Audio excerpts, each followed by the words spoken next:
In addition to these council meetings, we've tried to focus these meetings topically, and this one is entitled on our little Gantt chart. Here, that's it. Third meeting. That's it, third meeting. That's all I want to say about that. That's not true. It says presentations from tax policy experts on tax structure alternatives. Presentations from tax policy experts on tax structure alternatives. Now, I'll say two things about that. One is we have some, sure enough, brilliant tax policy experts whom you'll hear from today. We'll all hear from today. We didn't have a pre-meeting with them, so I don't know what they're going to say. We know them by reputation. They're all nationally known figures. They're all involved in taxes through associations or directly, and are experts in tax and tax policy. It is likely, almost dead certain, that they will, one or more of them will have recommendations. And some will have less recommendations and more if-then than that type commentary. I will warn us all that speculation about this adoption of recommendations simply because they're presented at this meeting is futile. I just said we have not met with them before. We don't know what they're going to say, and we're happy about that. But we're happy for them to share their professional opinions based on years and years of work in this field. Knowledge of what other states are doing, knowledge of what tax policies seem to work. They know what our principles are. They know that we're trying to be as business-friendly, job-friendly, growth-friendly state as we can possibly be to impact all the citizens of our state. In the past time since our last meeting, and I have saddle sores, we have been around. I didn't realize just quite how big this, you dropped it, huh? I didn't realize those tables are tough.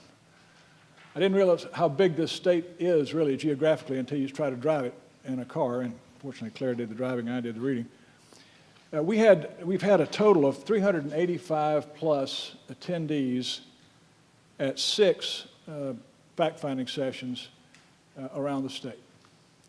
And astonishingly, at least 90 of them have spoken, have actually written material down or spoken about something. Frankly, a lot of the same issues. I mean, when you hear from agriculture in Valdosta, you hear from agriculture in Rome, they're talking about taxing factors that put in their exemptions. That's pretty specific. But we've heard different ideas and important nuances throughout the state, and I think in every case that people come up after, thank you for letting us be heard. And a good part of this, how we get this thing sold at the end of the day, is for the people of the state of Georgia who are representatives and who are individuals who have feelings to know that their voice was heard. So we don't do that in this meeting particularly, we do that in the fact-finding sessions. Here we structured the agenda because we don't get this whole team together except in a public setting, and we don't have the opportunity to mill around and so forth. And to get all these high-powered guys here to the table today is pretty doggone smoking good, and Donna Moore gets the credit for all that. I'm going to give you their CVs as we call them up. The last ones will be, yeah, I'll do it. The last ones will be a panel, which basically I'll facilitate and you see that on your agenda. I presume everybody got the agenda or not? Yeah, good. Someplace around here you can find our website. Is that printed out anywhere? It's on some sheet of paper. By all means, after this meeting, go there, because a lot of the things that we have here are presentations, all of which will be on the website. Governor Perdue is busy selling the state to new business, and we don't want to interrupt that. And Skeeter couldn't be here, so we're taping this to let them watch as much of it as possible, and particularly since all the presentations are things we haven't heard before, and we may not have printed text from all of our speakers. I want us to be able to go back and remember what was said in the context in which it was uttered. We'll start with a presentation from Matt Gardner from the Institute on Taxation and Economic Policy, and then we'll have some Q's and A's from the Tax Council. If you have questions, others of you have questions, I ask you to keep them to yourself and see us after class. Then from 2 to 3, we've got a little bit of a he said, she said. I love this. Alan Essig from the Georgia Budget and Policy Institute and Kelly McCutcheon, it's actually he said, from Georgia Public Policy Foundation, are frequently quoted sources in this state, and experts they are. They do not always agree on the outcome against the same set of facts. Who would? So we decided to put them on the same program and see where they really differ and where they don't. Jim Eads is known to all of us, or will be known to all of you, from the Federation of Tax Administrators. Has a splendid view on what states are doing and what taxes work in some states and what taxes work in others. We'll take a break right before Jim and stretch your legs, and then we'll have our panel discussion from 4 to 5 with Jim and Mike and John Masters and Nick Messino. Mike and Nick are local. John is local. Joe Crosby has come here from D.C., by the way, on his own dime, as did Matt Gardner. So we appreciate especially that effort on your part. Would anybody have any questions about process, members? Since you'll be looking at the backs of our heads for most of this meeting, how about turning around and let me introduce everybody. Suzanne Sutherwood is on the far end down there, and Dave Shoquist, Jerry Harkins, Roger Tutterow. And Roger's is the reason for the season. He is the guy who found this place for us and had us organized it and got us in. So I want to thank you for that and high quality support. And you guys all got comfortable chairs and we got plastic folding chairs. I don't get it, but that's okay. Christine Reese is another PhD economist, Roy Fickling is not a PhD economist, fortunately. Jeff is, however, from Georgia, and then we have one CPA, actually, honest to God CPA, and that's Brad Dixon. Anybody got any questions before we start? We're happy you're here. This should be a fascinating discussion. We're going to be taking it in. We urge you to do the same. Let's start, Matt, with you, wherever you are. Take him. There's Matt. He's Executive Director of the Institute on Taxation and Economic Policy. His work focuses on local and state taxes and their effect on low and middle income taxpayers.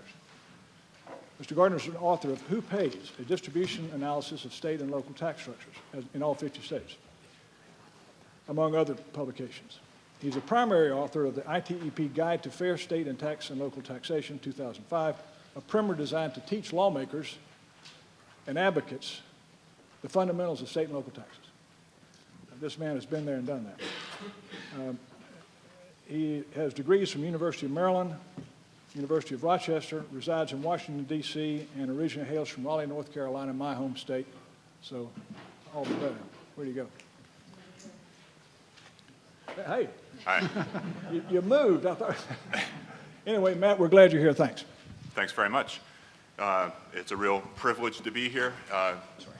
There are quite a few states that are in a real fiscal jam right now, and there are quite a few states that are responding to these fiscal jams by convening tax reform commissions or one kind or another, but there aren't an awful lot of them that are staffed and set up in a way that are really designed to make a difference. And so it's a real privilege to get to be a part of the deliberative process with this one. So I want first to thank members of the Special Counsel for the opportunity to appear here today, for Donna for arranging it, and for the tremendous amount of time that you all are putting into this vital effort. Like many states, Georgia faces a dual fiscal problem.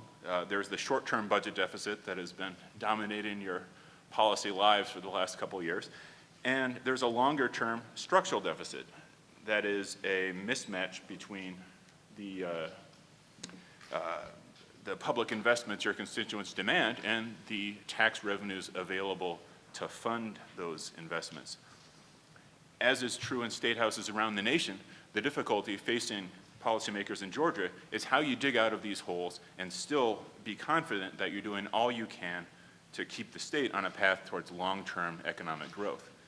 I'm here today to talk about what other states are doing to deal with their structural challenges while simultaneously keeping these long-term goals in mind. Where possible, I'm going to focus especially on actions that have been enacted into law in recent years, and in particular on actions that have been enacted by neighboring states. But I'm also going to try and give a sense of the broader sweep of what's being discussed and enacted around the nation. I'm taking this broader sweep for a couple of reasons. One is that if we only talked about sensible tax reforms recently enacted by southeastern states, we'd be out of here in about 5 minutes. I know many of you would probably enjoy that. Another is that both within the Southeast and around the nation, there are some really very creative ideas being discussed right now that simply haven't found their way into legislative form, and that I think absolutely should be on the table as you all think about ways of restructuring the system. Now, as anyone who's ever been the parent of a 2-year-old can attest, creative does not have to be a compliment. And so some of these ideas I'm going to talk about today are, in fact, forward-thinking structural reforms that really will help states to dig out of the holes they find themselves in, and others are not. Some of these ideas reflect marginal changes to existing tax systems, changing rates, changing tax bases. Others are really outside the box ideas that involve creating entirely new types of taxes that few states currently use. All of these proposals, though, good and bad, should be at least briefly on the table for your consideration, and so I guess that's my job today, is to put these ideas on the table and just hopefully help kickstart the debate. I'm going to be talking about a lot of these ideas from 30,000 feet up in about a minute at a time. And so, but I'll try very briefly to put each of them in the context of the principles that I know you've already heard about and have discussed, and in terms of the tax policy goals you all want to advance. And I'll also try to keep these proposals in the context of the economic development goals that in the end are the reason we're all here. To start with the painfully obvious, states are digging out of a hole right now, the likes of which they haven't seen in generations. This chart shows nationwide the year-over-year change in inflation-adjusted tax revenues going back 40 years. And what you see is that the double-digit declines of the last year just go way beyond anything else we've seen during this period. And importantly, these declines are across the board. You're seeing it in income tax, you're seeing it in sales tax, you're seeing it in corporate tax, and the real estate bubble being what it is, you're seeing it in local property taxes as well. So what, in a nutshell, are the systemic problems that were already lurking out there before state tax systems just went and stepped through that trap door you saw there? Well, on the sales tax front, these taxes are simultaneously too narrow and too broad. They're too narrow in the sense that in the 60, 70 years since most states have enacted their sales taxes, many of them have enacted a host of exemptions, well-intentioned, for goods from necessities like food and utilities and rent to school textbooks. They're also too narrow in the sense that as the economy has evolved to include intangible services from car repairs to haircuts, tax systems have not evolved to include those things in the base. And finally, even things that should be legally having tax applied to them frequently aren't in a lot of cases because these things are being purchased over the net. As you've probably already heard, federal law says that businesses selling into Georgia don't need to collect sales taxes on their sales unless they have a physical presence in the state. As consumers, you and I are legally obliged to pay the sales tax ourselves when this happens, but of course states don't enforce that. Now, I mentioned that the tax bases are both too narrow and too broad. When I say they're too broad, I'm referring to the fact that in virtually every state, including Georgia, a big chunk of the sales tax base right now is sales by businesses to other businesses, which in a purely proper accounting of a retail sales tax base is a no-no. These things ought to be exempt because, as they say, businesses don't pay taxes, people do. business sales taxes are typically passed through to consumers, some in Georgia, some around the nation, in the form of higher retail prices. It happens in a way that you can't see. It happens in a way that is uneven, depending on the number of stages of production for a given product. Corporate taxes are declining before our very eyes due to a couple of causes. One is the proliferation of tax incentives, and the other is the manipulations of the tax system within the law by multi-state firms. And with no apparent irony, as I'll talk about in a minute, the folks who are enacting tax incentives right and left are often now the same people who are calling for a corporate income tax repeal because the yield is too low. On the personal income tax front, in almost every state, a tax that is supposed to apply to basically all of the income we earn every day is in fact applying to less and less of it. States have enacted a wide array of tax breaks for different kinds of income, from capital gains to senior citizens' income, to itemized deductions, to tax credits for virtually any kind of behavior you can think of. And these are all reducing the yield of the tax at any given rate and forcing policymakers to hike tax rates to raise a given amount of revenue. Now, political realities being what they are, all too often they're choosing to hike income tax rates only on upper income families, the so-called Millionaires Tax. And it's being argued in some quarters that this, in fact, introduces an additional kind of structural difficulty with income tax. In particular, the criticism that you've probably heard in a couple other states is that increasing your reliance on high-end income taxes adds a dangerous amount of volatility to the income tax, which makes budgeting harder in the short run, and that these high rates can chase away the millionaires you're trying to tax. This second argument emerges most infamously in the recent debate over Maryland's so-called Millionaires Tax. I think each of these assertions are at best contestable, but I think they're both important to discuss as you evaluate the proper role of an income tax in the state's future. And finally, sin taxes are a systemic structural problem to the extent you're using them to pay for anything.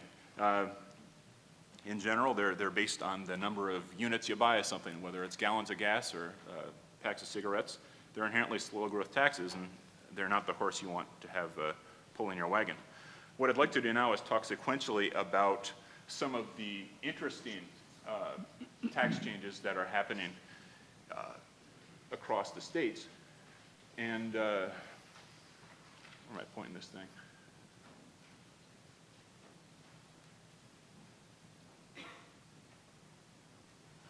Sorry, is there a trick to this? Are you trying to go forward or back? Forward. Exactly. There we go. Okay.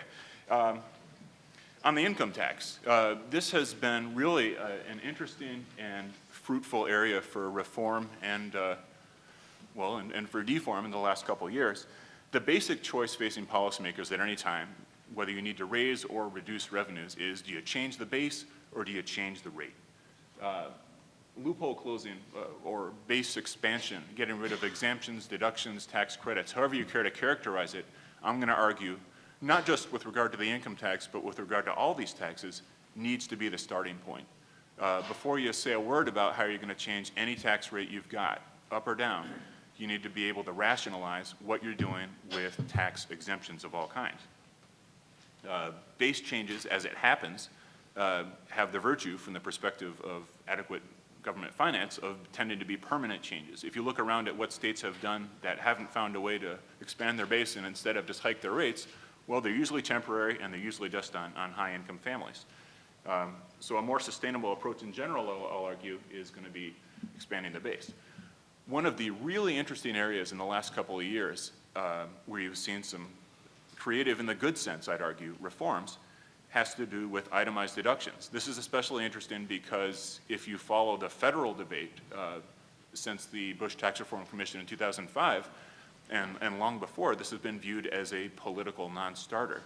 Well, at the state level, the laboratory of democracy appears to be working full force, and they're trying different things. 2 months ago, the state of Rhode Island, as part of their annual budget for next year, they were starting with a tax system that's not that dissimilar in most ways from what Georgia currently has and what most states currently have, a graduated rate system with a fairly narrow base.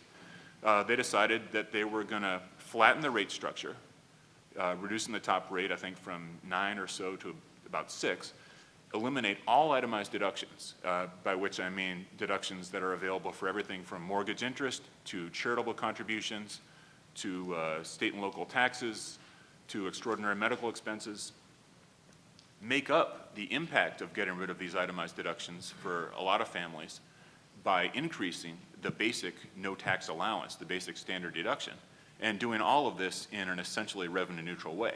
Now, as it happens, they might have missed the target a little bit. Yeah, with all these moving parts, it's hard to do this in a precisely revenue neutral way, something I imagine you'll appreciate in a little bit. But you know, it's a clever idea, and you know, in a sentence, it's broaden the base, lower the rate, and it's the keystone of a pretty good approach to tax reform. Utah thought of this first. In 2007, they took a graduated rate system, a slightly graduated rate system, and made it into a purely flat rate income tax with a lower rate, turned their itemized deductions into a credit.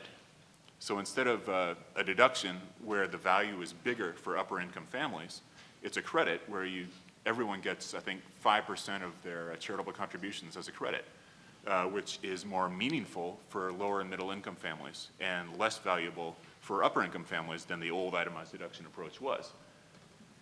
Maine did a very similar thing last year. They repealed all their itemized deductions, almost all of them. They flattened, without completely flattening, their tax rates, and never got to implement it because a vote of the people reversed it this June.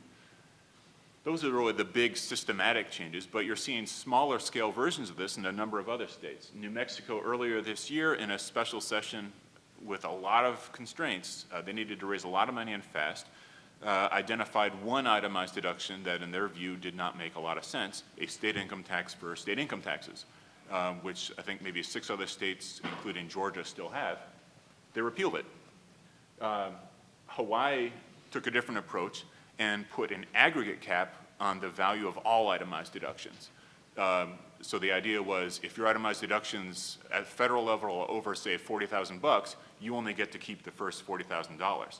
A thing that isn't going to impact most low and middle income taxpayers, of course, and relatively few upper income taxpayers. That, in an unexpected move, got vetoed at the last minute, but still another approach. And Vermont, New Jersey, and New York are states where in the last year, each of these states have identified specific itemized deductions that they want to put caps on. Vermont said you only get to write off the first $10,000 of your real property tax as an itemized deduction.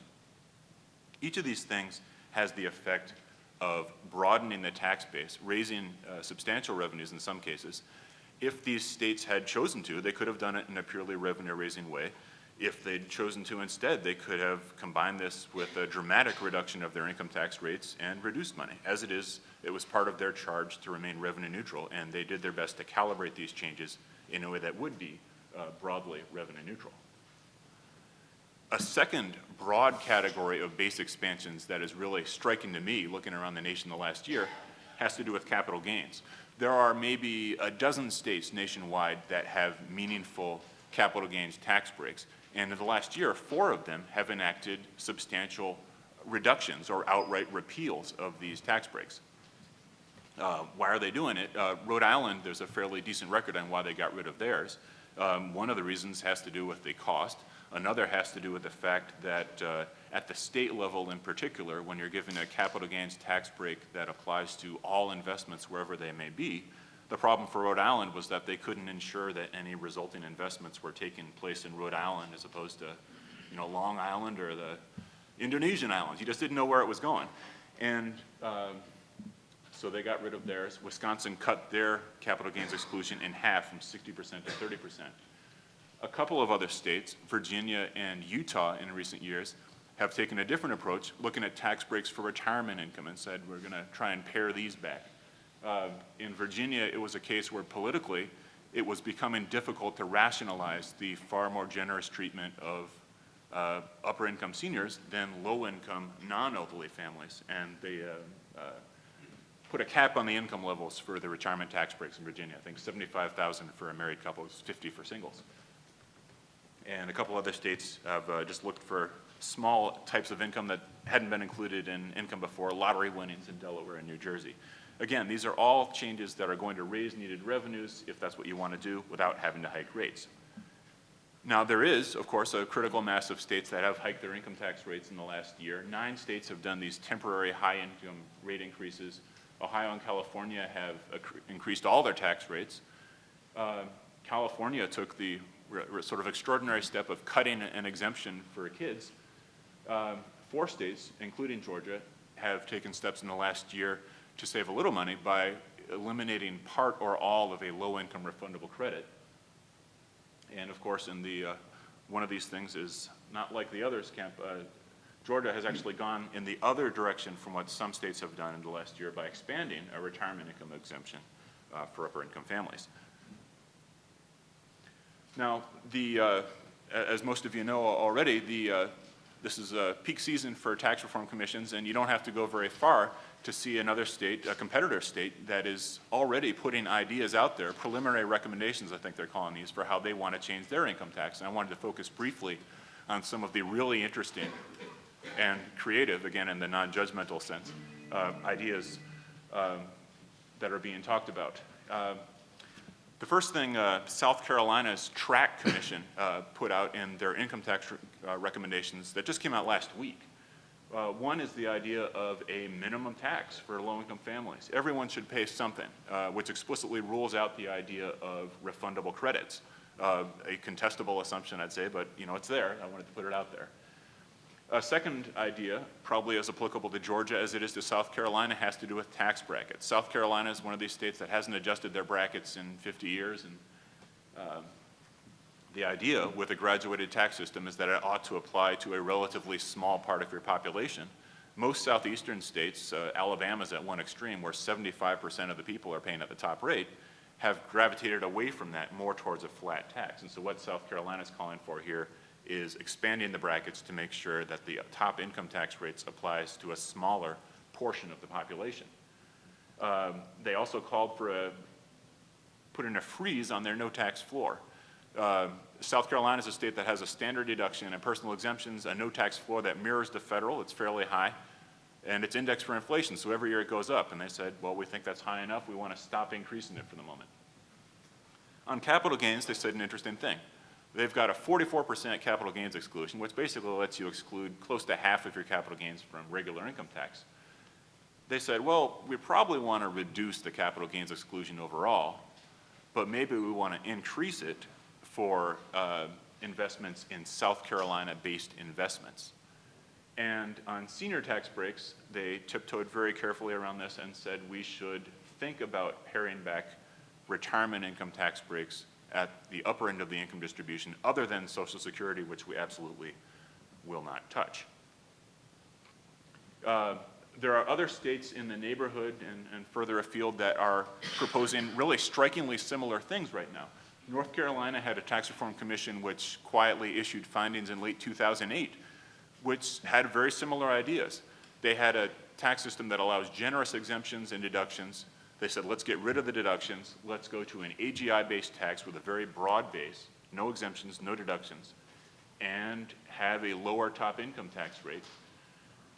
Mississippi, which wasn't really thinking extensively about income tax reforms in their commission a couple years ago, the income tax idea they had was capping the value of their retirement income exemption at 25 grand. This is notable because Mississippi, until a couple years ago, was one of maybe 3 states in the nation that basically excluded all retirement income from tax. So if they're thinking about it, I'd call that a trend. And of course, California, in one of the more widely noted tax reform commissions in the last couple of years, recommended last year flattening the tax rates, eliminating a bunch of tax credits, repealing some, but not all itemized deductions, and creating a very large standard deduction, a no tax floor of $45,000 for married couples. So there are some striking regularities here. Oh my gosh, I'm going backwards, aren't I? There we go. There are some striking regularities here. A lot of states are talking about things that at the federal level still folks, the same choices are there to be made, but people aren't willing to make these choices yet. They're asking about some of the most cherished tax deductions and tax credits. Why are we offering these things? Can we do them in a way that costs a little bit less while still allowing most families to benefit from them? And, you know, 2 years ago I wouldn't have seen this coming, but they've really taken some steps that way. On the sales tax front, you know, you've heard the story already. Since Florida's effort to broaden the sales tax base to include more services went down in flames, along with Massachusetts 20 years ago, there's been this perpetual debate about what's attainable. How can you expand the sales tax base to include these things that nobody else has historically taxed? There's been a few rays of hope in the last couple of years. Arkansas in 2004 taxed a bunch of personal-oriented services. New Jersey did a similar thing in 2007. Michigan proposed it this year. It's not going anywhere. And the other really recent big extended debate over tax and services was Maryland in 2007, which went down in flames largely as a result of a strategic decision by lawmakers not to think generally about tax and services, but instead to pick 4 or 5 services that they deemed politically vulnerable and try to tax them. You know, people got mad, and it turned out that the tattoo parlor lobby really did exist and was very angry about these things. And that effort went down in flames, so there are definite lessons to be learned from that. But states are doing it. A lot of states are talking about it. South Carolina's recommendations on this front are very sensible and very broad, taxing personal services in general. Other states have done things that, you know, aren't as high up on the principal scale maybe, but are certainly good in terms of base broadening. Digital downloads are now being taxed by 3 states. Several states, with one, North Carolina being in the neighborhood, have passed Amazon laws, which in the case of Colorado either strongly encourage folks like Amazon to collect sales taxes on their internet-based transactions, or in the case of North Carolina, New York, and Rhode Island, actually require them to. And these are being hotly contested at this point, but until federal action happens, is probably the best thing states can do to try to encourage collection of interstate-based sales taxes. Other states, as I said, South Carolina, notwithstanding the fact that in 2006, what they did legislatively was to narrow the base by exempting groceries and then pay for it by hiking the rate. The commission this year is recommending expanding the base again and reducing the rate with no apparent irony. A 2007 North Carolina Tax Reform Commission has recommended exactly the same thing, again, focusing on personal services, not business services, which are more lucrative, but again, have the same pyramiding problems that business goods taxation has, and maybe using this to reduce the sales tax rate. In California, this was in the news 2 weeks ago, Schwarzenegger, the governor there, is again proposing expanding the base, reducing the rate by 2% to make it broadly revenue neutral. This was part of their tax reform commission in 2009. New Mexico, again, very similar to South Carolina in 2006, and this is typical of what states are doing on the good side, exempted groceries in 2002, and in the very same bill, actually, increased the rate to make up for it on everything else.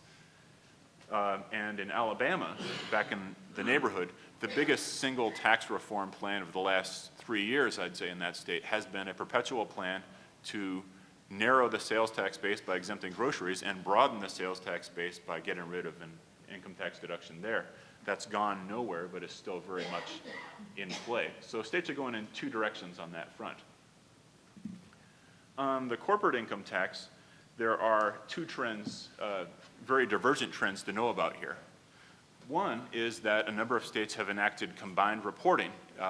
This is something Georgia could do. The basic idea in a nutshell, and you'll hear more about this later, I'm sure, is that you minimize the incentive, eliminate the incentive for multi-state corporations to shift their profits from one state to another state in an effort to minimize tax liability. Put all their profits in the same pot and basically take that incentive away. A second interesting trend is greater disclosure of information on corporate tax breaks that are granted in the name of economic development. Strengthening minimum taxes is another interesting tactic that's being discussed. On the other end of the spectrum, there is a trend, a little bit in practice and a lot in discussion, towards outright repeal of the corporate income tax. In 2005, Ohio got rid of theirs entirely as part of a complicated package that also got rid of a business property tax on inventories. They created a gross receipts tax to replace it. But other states have been talking about this as well. you need only look to South Carolina right now to see where a gubernatorial candidate who may well win and whose proposal may well get acted on has proposed outright repeal of the corporate tax. There was active legislation that wasn't really going anywhere in Virginia this year to do the same thing. Last year, Rhode Island's governor called for repeal of their 9% profits tax.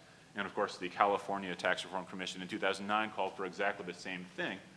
The difference is that California, unlike these other states, want to replace it with something, a gross receipts tax. Ohio actually did it. This is a state that went, by choice, from a profits-based corporate tax to a gross receipts tax. The jury is still out on the effectiveness of this tax. A lot of the rationale for enacting it, well, here are some of the arguments for doing these things. Let's see if I can get back here. Got it. Where was it? The reason that states like Ohio, the reason that tax reform commissions like California are asking questions about whether the corporate income tax ought to be repealed is that there's a fairly long list of gripes people have with the tax. Sorry, I'm having a little difficulty navigating here. One is that incontestably the corporate income tax is a volatile tax. More so than it is true of most other taxes, it grows when profits grows, declines sharply when profits decline. Another is that in practice, there is a very real difference between profit and making money. And the fact that, what's that? I'm trying to go about 5 slides back. I keep going forward. Bingo, one more forward. Thanks. I must be communicating with a different PowerPoint or something. And one more forward. Thanks. Other problems with the existing corporate taxes that are almost universal. Every state's corporate income taxes has loopholes you can drive a bus through. Every time the federal tax system's corporate laws are changed, states tend to be affected by that because these states' tax systems are all based on corporate tax rules. Different states have different rules for apportionment for the way multi-state corporations are taxed, which can result in zero taxation or double taxation of different corporate income in different states.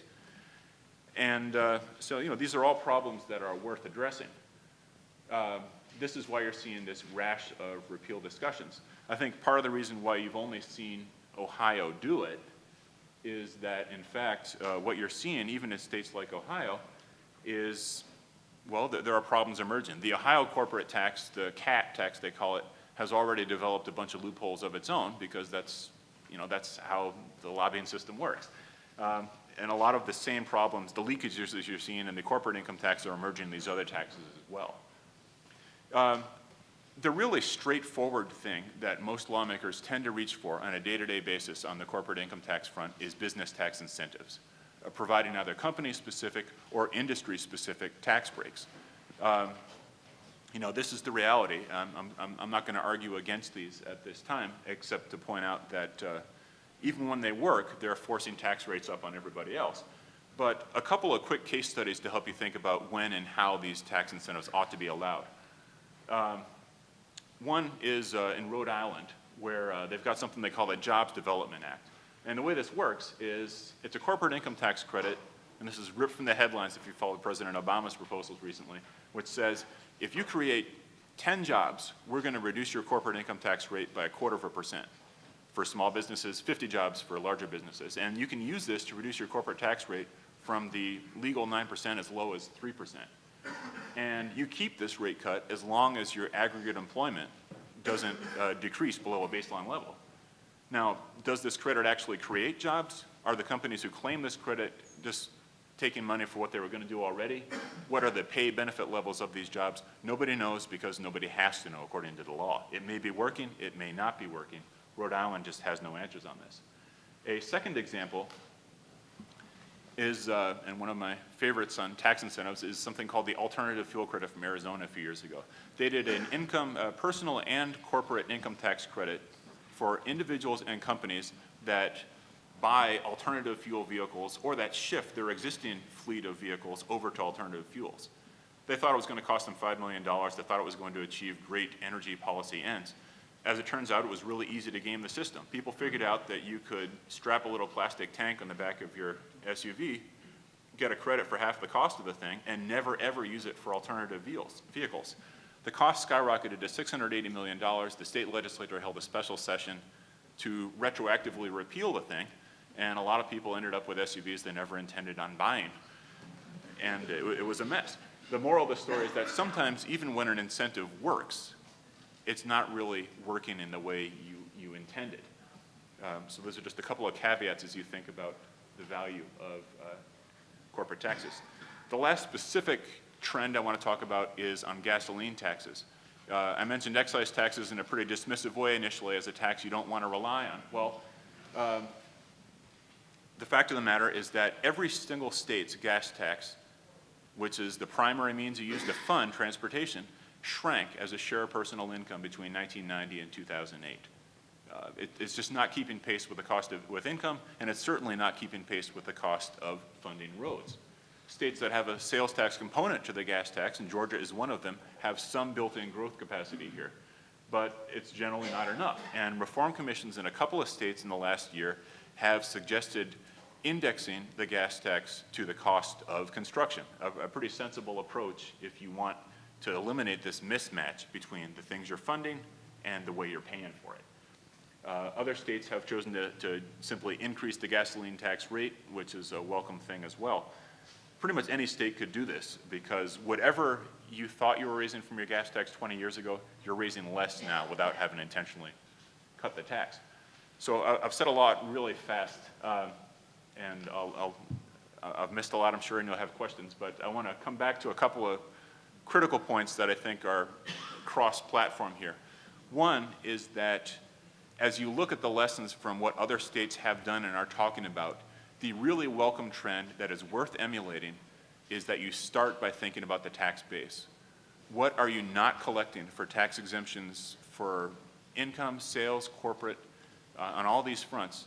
And whether it's a year old or 10 years old or is as old as your tax system itself, it's important to ask, what were these tax breaks designed to achieve? Are they achieving it? Are they cost effective?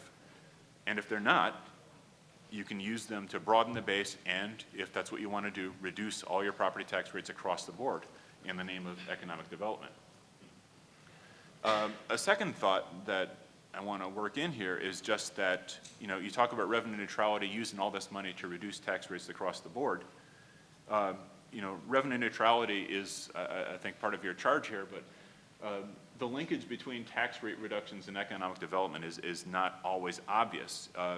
Taxes and spending are two sides of the same coin. And so as you think about how to use base expansions to reduce tax rates, it's also important to keep an eye on what impact these choices are going to have on the aggregate amount of public investments. Will these reforms adequately fund transportation, education, healthcare, all the areas that are facing these really tremendous challenges right now? If they're not, you need to evaluate both the positive impact of these tax changes on economic growth and the potentially quite dire impacts of starving public investments on economic growth. And the last point is, I'm the last guy in the room as a non-Georgia resident to say, repeal this tax break, repeal that tax break. But I think the critical point with tax incentives in the name of economic development is always try to quantify the bang for the buck you're getting. There is a new wave of disclosure legislation being passed across the nation that, without putting this information necessarily out in the public, makes it so that lawmakers, when they need to evaluate, well, what are we getting out of that jobs tax credit, they've got a piece of paper they can look at where they can say, who's getting the money, what kind of jobs are they creating, are these jobs sticking around? In a nutshell, are these tax incentives working? Whether you like them or not, you need to be able to evaluate them. And so I'll leave it at that. Wow. Matt, that was great. I felt a little bit like I was drinking from a fire hose, though. Yeah. And I know we gave you a short period of time, and we've actually got some few minutes for questions, if you'll take them from the members of the council. Love to. You want to start? Matt, if I could give you a quick qualification, or actually not qualification, but to talk a little more about on B2B taxes, you talked about on sales tax. I think you made a statement that in the end, I guess the burdens get borne by the customers that buy the products. Is that what I heard or not? Yeah, that's what I said. And in general, there's a little bit of debate over this. And there is a case to be made that when you have a state that has really super high taxes on consumption, that some of those taxes might get passed backward to owners of capital. But in general, the pretty uncontestable thought is that when you tax these intermediate transactions, consumers somewhere are seeing higher prices as a result. They may not live in Georgia. They certainly won't see them embedded in the price, but they're there. Thank you. You mentioned that South Carolina was looking at repealing the corporate income tax. I have two questions, one related to that. We see ourselves in fight to the death competition every day with South Carolina and Tennessee, Alabama to some extent. Is there sort of a bigger thy neighbor strategy at work here, where if they lower it or drop it, then we've got to come around and lower it or drop it too, otherwise we become uncompetitive? Or does the corporate income tax, which raises for us about $670 million a year, and you'd have to be kind of crazy to pay it or just pay it because you're a nice guy, do you think that matters that one state next to you doesn't have it and your state does? Well, you can look at the really high-profile firm location decisions that are being made and see that, it's absolutely true that the Krupp company a couple years ago, when they were choosing between Louisiana and I think Alabama and possibly Arkansas, they really did have the luxury of looking at the packages that the tax incentive packages these different firms were offering. Now, how did it get down to Louisiana, Arkansas, and Mississippi? They were all in the same roughly geographic area. They had access to rivers. There were a bunch of criteria that got you to that last little point. Things being what they are, the company had the leverage to go from one state to the other and say, here's what I'm getting from Louisiana, what are you going to give me? Now, the difficulty with this is that when everybody does it, the only people who benefit in the end are the companies claiming the credits. An example is the single sales factor, where if it has an incentive effect, it has it for the states that got in the game first. When everybody has it, the only people that are going to be benefiting are the companies themselves. It won't be an economic development strategy anymore. And I think the long-run danger from continuing to operate corporate tax incentives is that, well, it's twofold. One is that, in the end, you're not going to have a corporate income tax, and that is going to take away needed revenues that are supposed to pay for the infrastructure that, in the end, make Georgia a good place to be. The other is that any company-specific or even industry-specific tax incentive that creates winners does, in the end, create losers. If, company A might not be paying the top corporate income tax rate, but that means somebody else is. In the long run, it means you're hiking the tax rate on everybody else. So it's not a sustainable strategy in the long term, definitely. In the short run, as I said, there are situations where states don't really have a choice. But same would apply to the inventory tax, I presume. If South Carolina doesn't have an inventory tax or Alabama doesn't, and we do, if you're going to put a distribution center down in a place, you'll probably move it across the border. There are costs to these relocation decisions, of course, but to some extent, it certainly was something that fewer and fewer states levy. You don't want to be the one state that has it when nobody else has it, of course. Will that drive relocation decisions? That's an empirical matter. Probably, we have some testimony that says it does. Probably more people will claim that it will than will actually be the case, but yeah. We have anecdotal evidence that companies would move from, or not locate, or not expand in Georgia and would expand or locate in Tennessee simply because they have no income tax. Right. What's that? Could you have a thought about? Of course, if you remember Paul O'Neill, Secretary of the Treasury for President Bush, one of the, he was a guy who sort of said what he thought all the time. And once he left office, he said something to the effect of, if you're going to give me tax breaks to do something, I'll take it. Here's the briefcase, fill it up with 50s. But anyone who makes business decisions based on the tax system doesn't have a business plan. And there's something to that. To the extent tax incentives are driving relocation choices, investment choices, expansion choices, these choices are no longer being driven by market considerations, by what is the most efficient thing to do with your investment dollar. That's true of individuals, it's true of businesses. Now in the short run, that means you've got a plant you weren't otherwise going to have. In the long run, the question though is whether that's the best use of that investment dollar for the firm and for the state. One of our principles is broadly stated, to reduce the incidence of distortion that a tax creates. Right. Could you talk to us a little bit about that? Sure. Well, I mean, to me, distortion is something you can see, again, both on the individual and on the corporate side. Her name escapes me, but she runs the Federal Housing Administration, said a couple months ago, drew a direct line between the mortgage interest deduction on the federal personal income tax and the tendency of homeowners to buy bigger houses and more people to become homeowners when maybe they couldn't afford to be homeowners. We overinvested as a nation in residential housing. That is a distortion. It's a distortion that accords with social policy goals that we have. We value homeownership as a nation, and we should. But it's absolutely a distortion of how people would otherwise have invested their money. Similarly, on the corporate tax side, as I said, when you hire additional people because the tax system told you to, so to speak, when you move your operations from one state to another, either on paper or in reality because of the tax system, you're not obeying the dictates of the market. That is a distortion from where the market would send you. It's a real sensible principle to ask about any tax break. Are you telling people to do something that doesn't make good economic sense? So yeah, absolutely, that's a great principle to follow. And one final question for me. Have you encountered any other states whose council is organized like ours, concomitant with a special legislative committee that is to take our recommendations, draft law, and an up or down vote in both houses? Well, as I sort of alluded to at the beginning, this is really, it's a fairly unusual thing.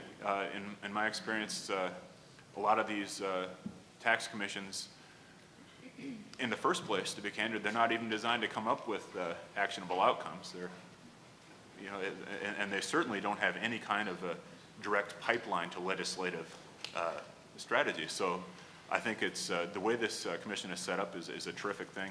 The timing is great. The fact that you are set up the way you are is both unusual and laudable, I'd say. Questions from others? Christine Reese. Dr. Christine Reese.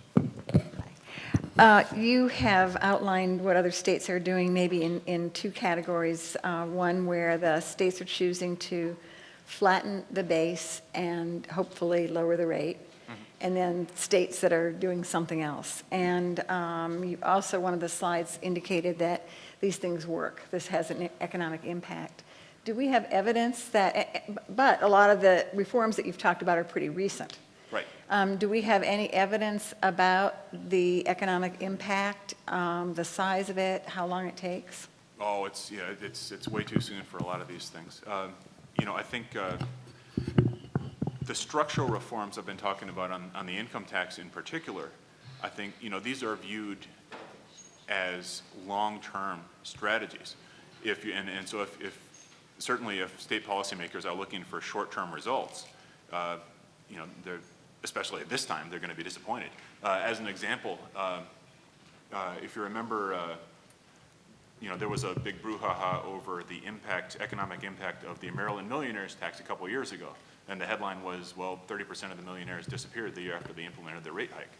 The same year Maryland did their millionaires tax, Utah instituted the base broadening rate reduction reform I was talking about a minute ago. Utah, as it happens, is the only other state where I've seen numbers on, well, what happened to millionaires between 2007 and 2008.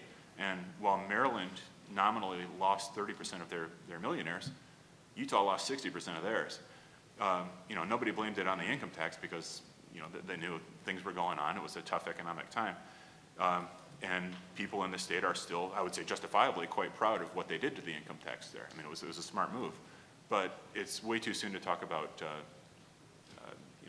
concrete dividends from that. They're building for the future with this. Let me just ask one more. I believe New Mexico is a state that has made a long-term goal of some structural tax changes, but they've allowed that will phase in over, I think, a 4 or 5 year period. That's right. So that is one way, I guess, to handle the current, hopefully temporary state challenges. But to say, here's where we want to go, but we can only do it over 5 years. Are other states doing that? On the income tax, you're seeing it mostly with, as I said, with the rate hikes. I mean, and it's temporary, and those things are just going away in 3 years. It'll be as if they never existed. On the, in terms of permanent base expansions, hard to think of any. These guys are in general implementing these things right away. You mentioned New Mexico. New Mexico is a state where, as part of legislation they enacted in 2002, which narrows the base dramatically by exempting, I think, 40% of capital gains. They phased that in over time. They found they couldn't afford it in the short run. But in general, when states are identifying these base broadening moves, it's a lot of blood, sweat, and tears identifying these problems and getting the legislative support for them. Once they're implementing them, they're implementing them right away. Gotten a promise from Matt that he would be available for subsequent consultations, and I'm sure we're going to want to, and also make available to us other of his colleagues. And we're going to call you on that. Yeah, that was a wonderful presentation. And we're going to keep the slides, and the slides will be posted on the website. Is that fair? Sounds good. Thanks. All right, thank you.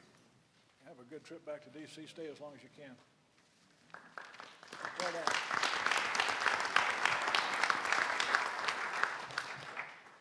A great way to open the door, and our next two speakers, I'll ask them to come forward and take their positions now. One is Alan Essex, who is Executive Director of the Georgia Budget and Policy Institute. He's got a wealth of experience in understanding state government and analyzing the overall state budget and revenue policy is respected for tax and revenue surplus. Alan's recent professional experience was a senior research associate at the Fiscal Research Center in Atlanta, as you know, Dave Trippett, as well as Deputy Policy Director of the Government. It also includes representation on committees, working committees for the state of Georgia and the Georgia House. Alan has a BA in history from the State University of New York at Buffalo and a master's in public administration from the State University of New York at Albany. Frequently presents on budget tax matters in Georgia, frequently quoted in the newspaper, and is recognized by Georgia friends and notable in Georgia. Kelly McCutcheon is president of the Georgia Public Policy Foundation, an institute that proposes market-oriented approaches to public policy to improve the lives of Georgians. He's a native of Alabama, went to Georgia Tech, he was assistant vice president of Trust Company in Georgia and Trust Company Bank before joining the foundation in 1992. He's been around the track a few times. He's written on education, healthcare, and economic policy.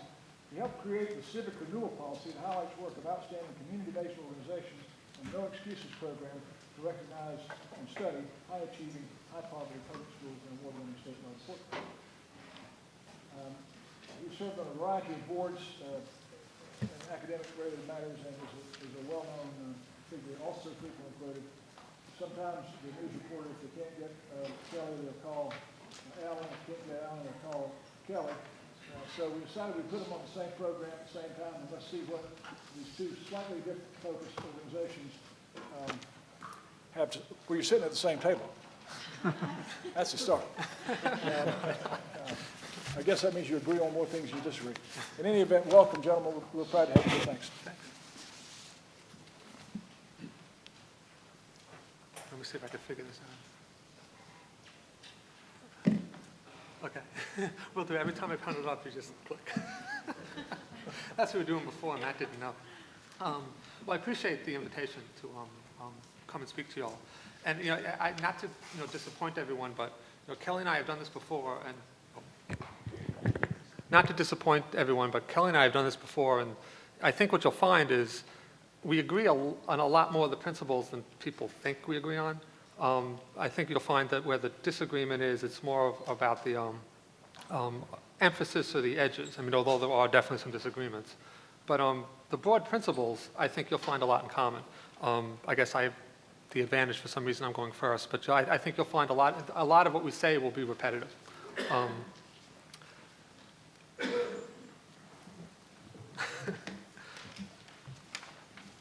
I guess in talking about tax reform, I think it's important to spend a moment on why we have a tax system in the first place.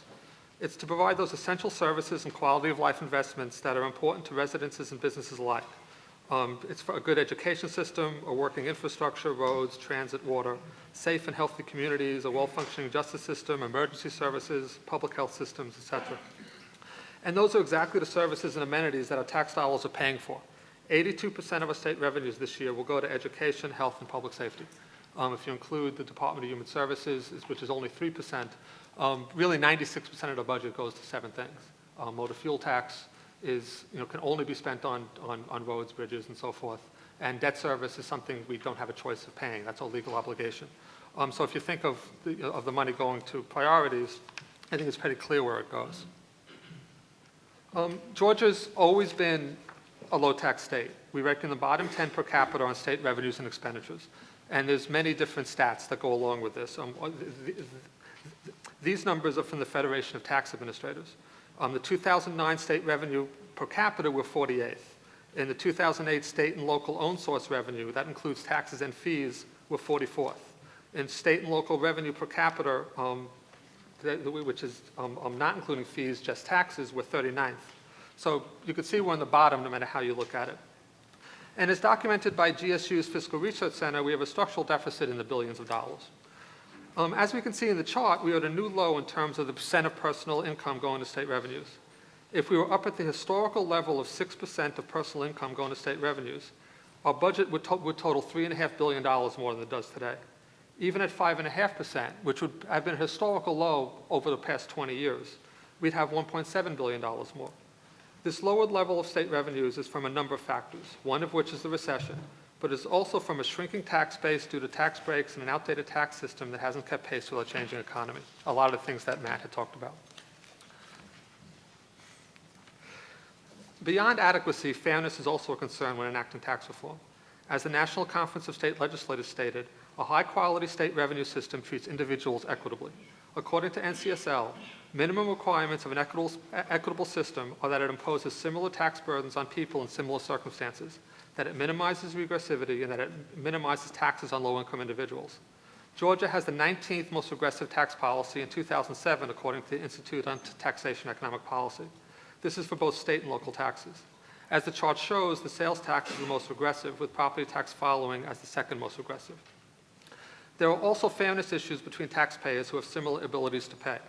Georgia provides preferential treatment to certain individuals and businesses through tax credits, exemptions, and exclusions, which can diminish fairness between taxpayers who are similarly situated. We at GBPI have been talking about the need to tax reform for several years, but we don't want this call for reform to be misunderstood as a call for some radical change. Georgia actually has a very good foundation to work from, but it needs to be modernized and adjusted to improve those areas that are not working well. The principles the Council has laid out are standards of good tax policy, and I think they'll provide good guidance for modernizing our system. We can advance adequacy and fairness through several reforms that I will outline, but first a word about stability and reliability, since that was the question that was posed to us. An important aspect of good tax policy that Georgia has in its favor is the diverse revenue base. A diverse, broad-based tax system is often considered to be the most stable and reliable. The rating agency Moody's noted in its 2004 state rating methodology that among its many variables in rating states, revenue diversity was a factor. They stated, Moody's expects that states that impose all three of the broad-based taxes, corporate income tax, personal income tax, and sales tax, and a broad array of more narrowly based taxes and fees often have the best defense should revenues weaken. In that same report, they noted Moody's expects that the states with both major taxes would have a less volatile revenue stream than those with only one. One question is how much we base our experience on this recession. Sales and income tax have both dropped dramatically, while narrower taxes like cigarettes and alcohol have held up better. In other recessions, sales tax has held up better, while in others, income tax revenue has. While I think it's important to examine the volatility of individual taxes, I want to stress that diversity of revenue streams is a positive, even if that includes some taxes that are more volatile than others. Maintaining diverse revenue streams will hopefully be a goal of the reform effort. The reforms are going to outline, follow those goals of maintaining diverse revenue streams, broadening bases, protecting adequacy, and improving fairness. I will briefly go over the reforms, but more detail is available in the report we released recently, which I think all members have received. First, looking at the sales tax. The sales tax base is an area that is truly outdated when compared to the realities of the 21st century. When it was created in the 1950s, we bought mostly goods products. Today, we spend more on services, yet we never updated our sales tax base to mirror those new spending habits. Georgia taxes 36 out of a possible 168 services, which is below average. Tax reform could expand the sales tax base to select services, but with a few caveats. When we talk about expanding the base to services, we do not include business-to-business services or certain professional services. For example, we do not include medical, educational, and legal services, just as states often exempt groceries and drugs. This is a lot of the same stuff Matt had talked about nationally. Expanding the base to services would increase fairness between similarly situated taxpayers. However, sales taxes hit low-income taxpayers hardest, so there needs to be some attention paid to offsetting that loss in fairness based on ability to pay. Two options to balance the base expansion are lowering the sales tax rate and enacting a refundable earned income tax credit. Finally, in sales taxes, tax reform should recognize the important role federal law has on state revenues. One example of this is the collection of sales tax from remote sellers, such as internet retailers. Again, this is a matter of fairness, since these remote sellers are competing with our brick-and-mortar stores. One opportunity is the federal Main Street Fairness Act, which would allow states that are part of the streamlined sales tax agreement, of which Georgia is a member, to require remote sellers to collect taxes. This federal legislation is supported by many groups, including the National Governors Association, National Conference of State Legislators, and National Retail Federation, among others. Looking at the personal income tax. Go back one. Actually, go forward. Yes. Like the sales tax, if we broaden the base of the income tax, we can adjust brackets and rates. Broadening the base in the income tax means scaling back preferences such as deductions, credits, and exclusions. In our report, we covered two opportunities for broadening the base: itemized deductions and retirement income exclusion. Both of these would provide the council with some flexibility in making changes that reduces revenues, such as expanding brackets, enacting a refundable earned income tax credit to help offset some of the sales tax increases, increasing the standard deduction, and finally lowering rates, if lowering rates is the goal of the council. One note on lowering rates as a goal: Georgia doesn't have a high top rate. We're middle of the pack in terms of top marginal income tax rate. To us, it is not the top priority. It would fall behind bracket expansion, increased standard deduction, and earned income tax credit, among others. In terms of the effects of lowering the rate, we're not the federal government who can lower the top rate dramatically. We're talking about the marginal cost of lowering a 6% top rate, so we need to be realistic about what that would get us. While we at the Georgia Budget and Policy Institute have talked in the past about making a new top rate of 7%, we didn't include a new top rate in our report. For this council and for a report to the council, we instead slightly lowered the top rate. We said we could provide an example of bracket reform that has fewer brackets but a lower rate, but that doesn't harm adequacy. To pay for the change, we coupled it with elimination of itemized deductions. These changes are similar to Rhode Island's recent changes, expanding the income tax base by removing credits and itemized deductions while lowering rates and increasing standard deductions. For corporate or business taxes, there are three areas we think need to be examined: loopholes, tax breaks, and the corporate net worth tax. Examining exemptions and credits has been mentioned numerous times regarding this tax council.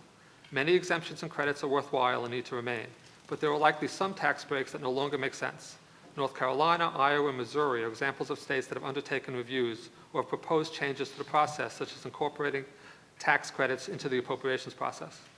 The corporate net worth tax has come under fire in recent legislative sessions because it can be an onerous tax. Corporations have to fill out paperwork to pay a $10 minimum tax. Several changes could be made to modernize it, such as shifting to a single sales factor apportionment, allowing the net worth tax to be offset to the corporate income tax, and also updating rates. The rates are the same today as in 1931, and at $10 today is much different from $10 in 1931. Other taxes to be considered are excise taxes as well as the estate tax. Georgia has one of the lowest cigarette excise tax rates in the nation. In the past 4 years, all of our neighbors, except Alabama, raised the cigarette tax rate. Increasing cigarette taxes has the benefit of reducing smoking rates, especially among teens, thus giving the added health benefits of smoking cessation. And as a personal note, I have a teenage son who just started smoking. I would love to triple the price of cigarettes if you all would. Likewise, Georgia's motor fuel excise rate is among the lowest in the nation. Discussion about raising this rate would be, of course, need to include discussion about the regional sales tax for transportation and how the two would relate. For the estate tax, the federal government continues to discuss what the federal estate tax would look like in the coming years. One question that remains unanswered is what will happen to the state credit for estate taxes. If the federal government does not restore this credit, Georgia will continue to forego $125 million. This $125 million does not increase taxes for estates, but rather the state credit allows a portion of estate taxes that would be paid to the federal government otherwise to remain in Georgia rather than going fully to the federal government.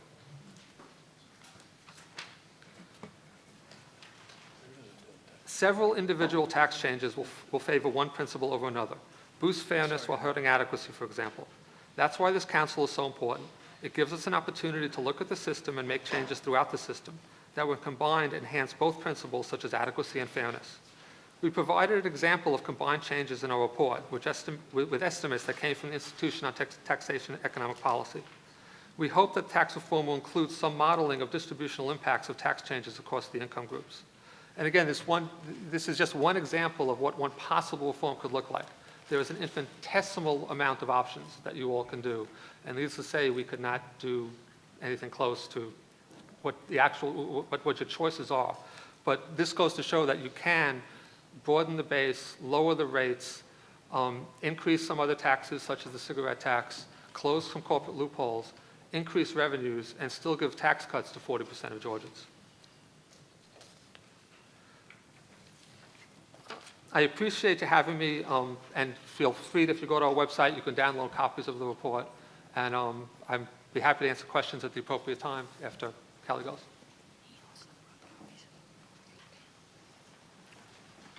Alan, I think you've got copies of the report for us, and we'll let everybody else. You may not know you brought them, but you brought 11 copies. Yeah. But we'll take those if you don't mind. Oh, yeah, definitely. And everybody else can get it off the website. Yeah, if you, it's on our website, and I think it's probably on y'all's website, too. Yeah, we link to it. Thank you so much. Is he taking questions now? Yeah, well, let's let Kelly do his, and then we'll take questions. Well, I agree with Alan. We have done this before, and, you know, not only us, but I think you heard the gentleman before us and countless tax experts, including the tax experts on this panel, I think are in general agreement on the basic principles of tax reform, because they're just that. They're principles. They've been studied for years and years, and they've held up. And I think that you all have done, one, it's a wise step to adopt tax principles first, because without principles, it gets pretty messy. And second, I think you've done an excellent job of adopting principles. I think these principles that you have adopted, we would support 100%. And maybe one small addition, we'll talk about that in just a second. This quote is a paraphrase of the great economist Henry Hazlitt, who wrote the book Economics in One Lesson. Kelly, just one second. Just for the record, we haven't formally adopted those principles. They're out for a look-see. I'm sorry, I meant to say the proposed principles. We'll get them adopted fairly short, before the end of this month, in one fashion or another. But I want to make sure all of our members, including the very talented economic professors, get a chance to put their 2 cents worth in. And if you've got an idea, tell Donna. Okay, well, I will tell everybody today. This quote is something we try to use in looking at all policy issues, but it's particularly appropriate to tax policy. It says that basically when you're looking at policy, you need to not just look at the short term, but look at the long term, and not just at one specific group of people, but everyone. Where does Georgia rank? We were asked to comment on, where we think we rank in terms of our tax code. And we talked about burden. The other important factor is tax structure, what you tax and how you tax it. And we really don't compare very well in these areas. What we've done, we have 2 measures of our business tax climate. The Tax Foundation looks at the big picture of business taxes. The Small Business and Entrepreneurial Entrepreneurs Council looks at it from more of a small business perspective. As you can see, there are a lot of numbers on this chart, but basically, we're next to last compared to our neighboring states in both of those indices. So Also, NC we is worse tax. than us? NC is worse than us. That's right. The lower, the worse. The higher, the better. So Florida is clearly number one, number 5 and 6 in the country. We're 29th and 21st. We also tax two items that very few states tax. 14 and 15 states, respectively, tax inventory and energy used in manufacturing. That causes a lot of distortions. We can talk about that in just a second.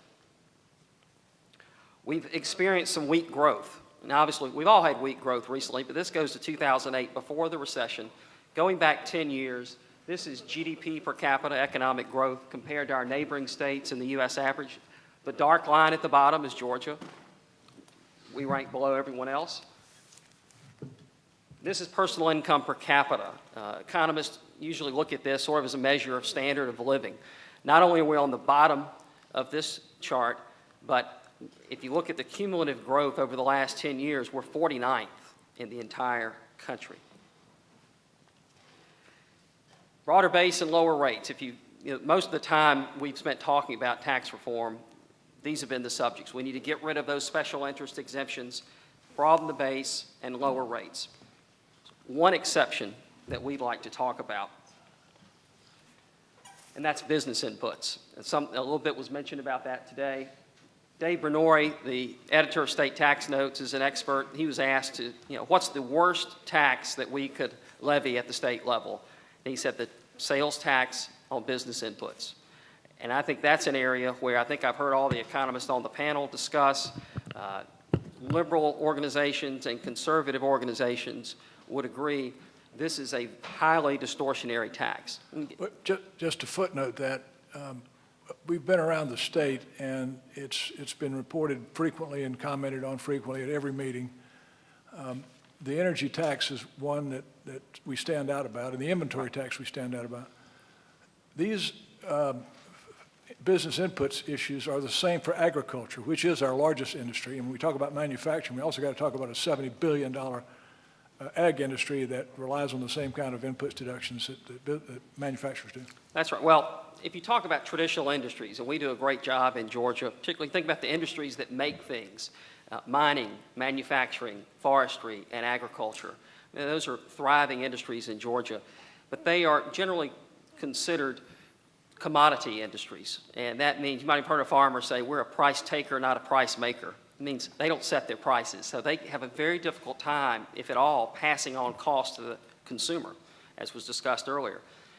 When we add a 5, 6, 7% sales tax to energy, for instance, which is typically the second highest cost in a manufacturing plant, and none of our other neighboring states are applying that tax, that is a significant cost that puts us at a disadvantage. If a company is going to have to close a plant, and they have several plants around the southeast, they're going to close their most inefficient plant. And it has everything to do with efficiency and good cost decisions. That plant's probably going to be located in a rural area. These are high-paying jobs. It's going to decimate that community. So these tax structure decisions have real impact in the everyday world. Another example where our tax policy is completely different from our public policy is we all talk about how we want to incentivize private investment in broadband, telecommunications networks. We want faster access. We want more broadband in our smaller communities. It takes billions of dollars of investment. Well, guess what? We're taxing networking equipment with the sales tax. Another example. It's also very bad for small businesses. We have just published today a paper on gross receipts tax, which is essentially a tax on all business inputs, published by an adjunct scholar with the foundation and a professor of economics at Barry University, Frank Stevenson. It's on our website. It goes over the myriad ways why a gross receipts tax or any tax on business-to-business purchases is a bad idea. Books have been written about this. I would recommend that we add that to our principles. I think that would save the council a lot of time. All right, we're going to broaden. We read your email. the sales tax and the income taxes. What are we looking at? Now, I would caution everyone, as Chairman Frazier said, this is just looking at options, not recommendations. If we broadened the sales tax, of course, remember the fair tax is popular today. It used to be called the national retail sales tax. The idea you tax things at the retail level, not business to business. But essentially, if we adopted something close to national retail sales tax, you would tax all goods and services at the point of final consumption. These numbers are 2007. That's the latest you can get government figures, and it's very difficult to calculate this, so don't take this all with a grain of salt. We had to look at the Bureau of Economic Analysis and spending patterns at the national level and extrapolate that to Georgia spending patterns. And so, this is not absolute, but it gives you a good idea. Housing and healthcare services are huge percentages of. What do you mean by housing? Housing is rent, the purchase of new housing. So, in a fair tax, if I'm not mistaken, you would tax the initial sale of a house. It wouldn't be taxed in the secondary market, but would be taxed that first time. You've got all the personal services. Groceries would bring in about $615 million according to this, but the total amount of money, $7.4 billion if we kept the rate at 4%.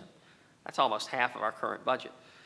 Now, if we wanted to make this revenue neutral, we could cut our sales tax from 4% down to about 1.8%.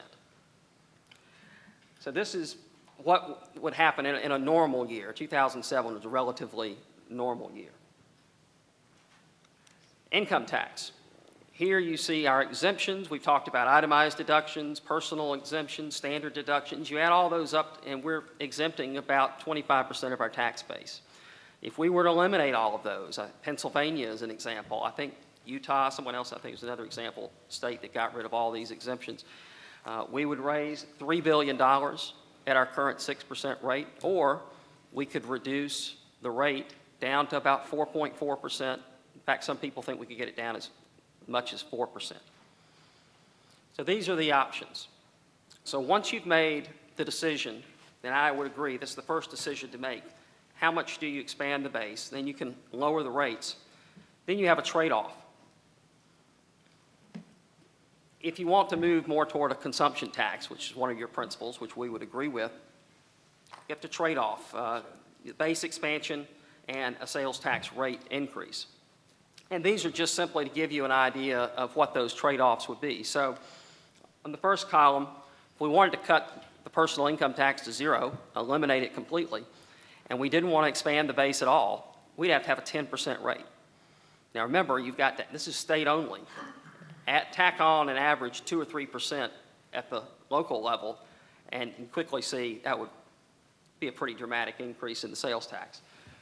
If you went to sort of the fair tax option, you taxed everything, you'd only have to increase the rate to 4.4% if you wanted to eliminate the income tax. If you wanted to cut it in half, at the current base, you'd have to go to about 6%. The expanded base is 5%, which is about $1 billion increase, and at the sort of the fair tax rate, 2.6%. So these are just an idea of that's the final decision. If any, do you want to trade one rate for another?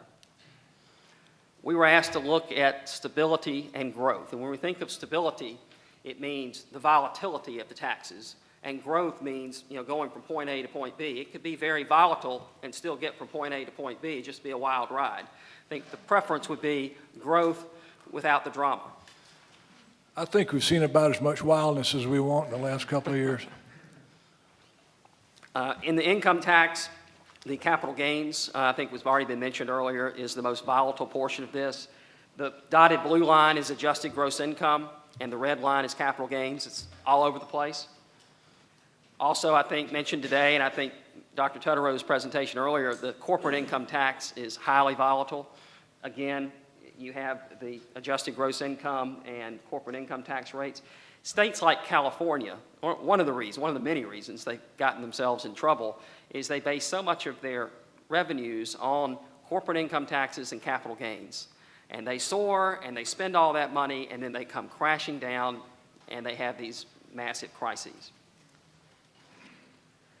Here's a study by the Atlanta Federal Reserve that basically supports your principle of broad-based low rates. It said if your growth is not where you'd like it to be, and I think we've shown we have low growth, then you need to reduce your marginal tax rates. And finally, the sales tax. We went back 18 years, 1990 through 2008, looked at the sales tax base, and we compared that to personal consumption expenditures, which is generally considered to be 70% of gross domestic product, basically a broad sales tax. And we looked at stability and the growth. And basically you'll see that the stability is about less than half with the broad sales tax. You have much less variation, and you have a much higher growth rate, 185% versus 111%. So I think that reinforces what everyone's been telling you. A broader base is going to be more stable, and it's going to be a better growth rate. What kind of economy do we want? And I think that's a decision. We talked about traditional industries, but we also have a lot of cutting-edge growth industries in our state. You think about bioscience, high-tech areas, financial transaction processing, film industry, video game development, very exciting entrepreneurial companies. The theme really is innovation. And for Georgia to be a successful state in the 21st century, I think we need to be a state that rewards innovation. We have the most difficult pieces already in place. Those are our research universities, the Georgia Research Alliance, which the General Assembly has invested heavily in, which attracts eminent scholars, the smartest people from around the world to come to our research universities. We then have incubators where we spin off companies and we help them out while they're in their nascent stages. But we've got some problems. We are losing these companies. We're creating them, but we're losing them. Georgia Tech has done a study showing that within 10 years, in the last 10 years, we've lost 75% of these young startup companies. One of the big reasons is a lack of capital. They can't find the capital here in Georgia. They have to go move to some other state. We essentially are becoming a pipeline for other states.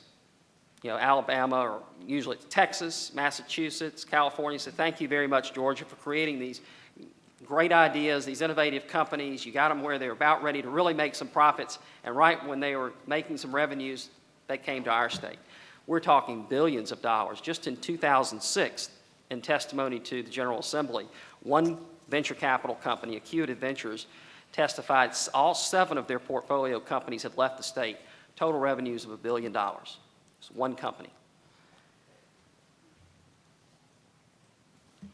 So what do you do to keep those companies? Well, Walter Wriston, he used to be the CEO of Citicorp, has a great quote. He says, "Capital will flow where it's welcome, and it'll stay where it's well treated."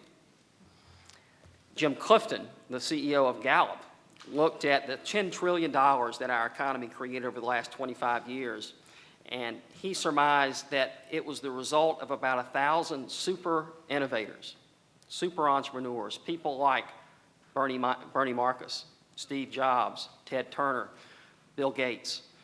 These people create a tremendous amount of wealth, and they can live anywhere today, anywhere in the world they want to. Capital can go anywhere in the world. And finally, you might have read in the paper, I think it was mentioned today, this Kauffman Foundation study found out that startup companies are responsible for all the net job creation in our company, not just small business, but startups. So this goes back to, we need a tax code that not only supports our traditional industries, but also lays the foundation for these industries of growth that I think are going to be the future. Are we going to be a state that supports entrepreneurship and innovation? Or are we going to let those innovations go to some other state?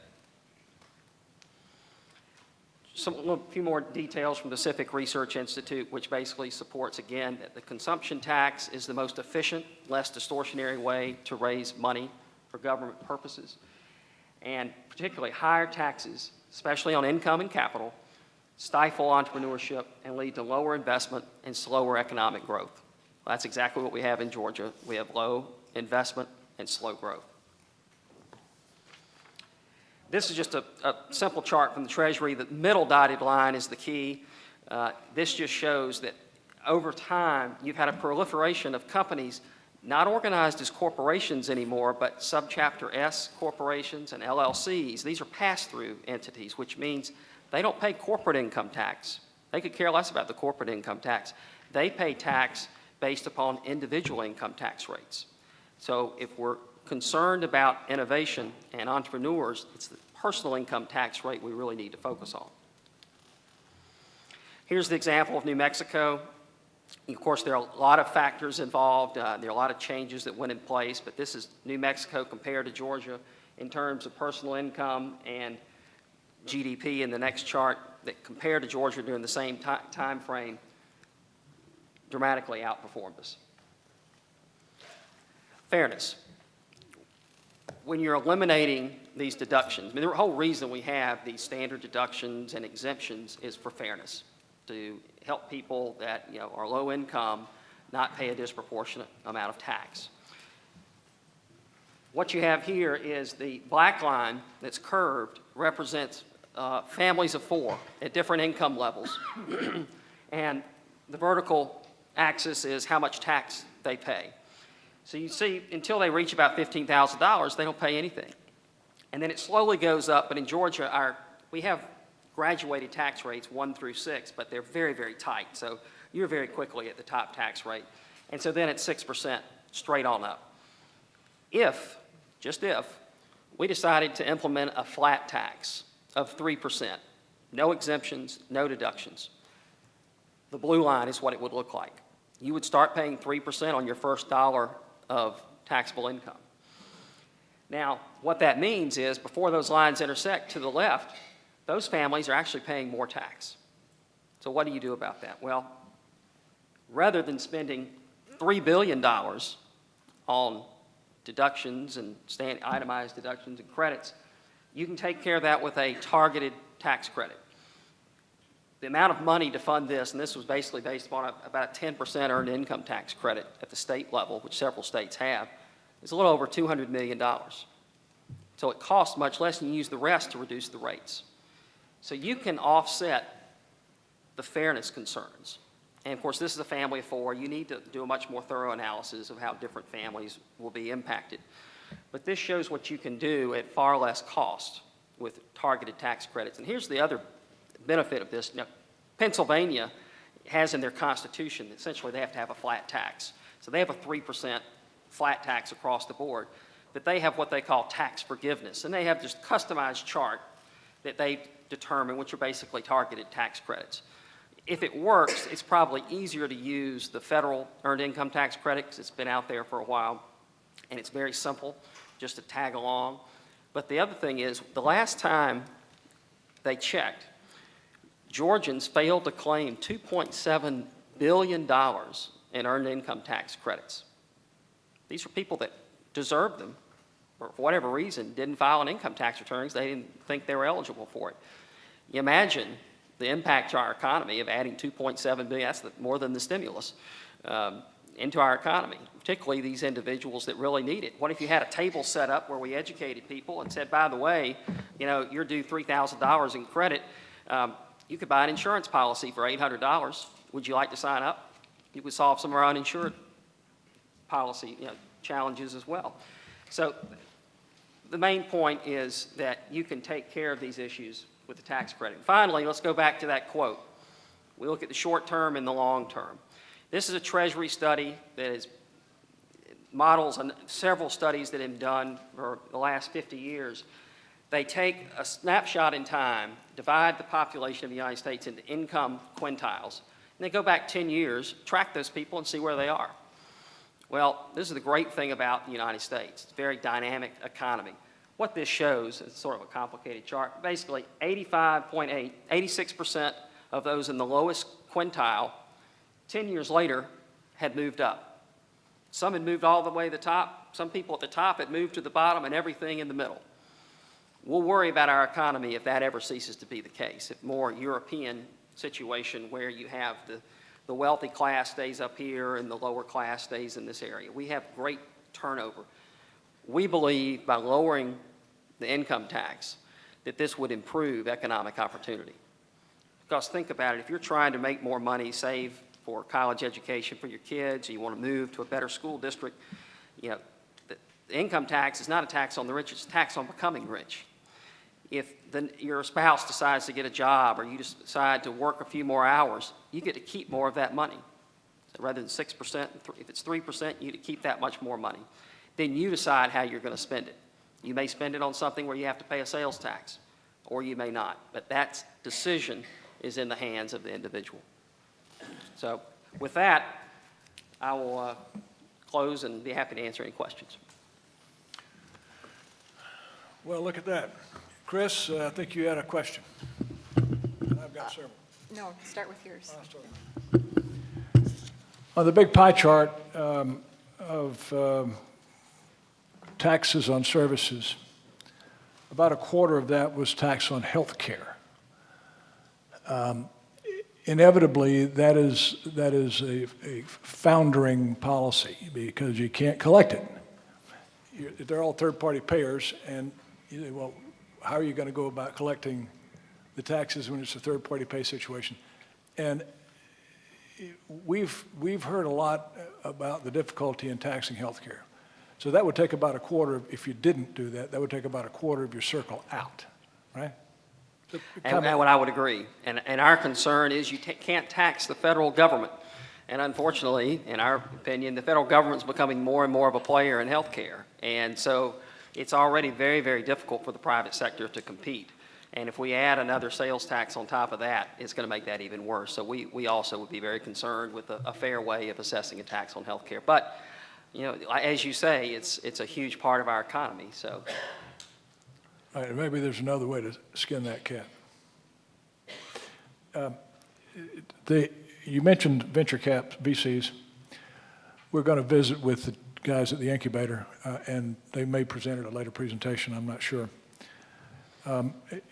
The loss in manufacturing jobs, I wanted to just make sure we were putting a fine point on it. Was that masked or overcome by losses in construction, which I guess are considered manufacturing jobs, right? I didn't present any numbers on employment in Somebody what I was did. looking at. But I would say the one issue with manufacturing, yes, it has lost jobs, but the output, the dollar value of output is increased because we've become much more efficient. So it's not at this declining sector that some people think. It actually become much more efficient. We're employing less people just because we are more efficient. Right. Let me ask a question a different way. We had probably the biggest boom bust of housing of any state in the union, at least one of the top ones. It's killed banks and it's killed construction industry and so forth, and jobs have gone through the bottom. Is that the biggest number of jobs lost, the reason for the decline?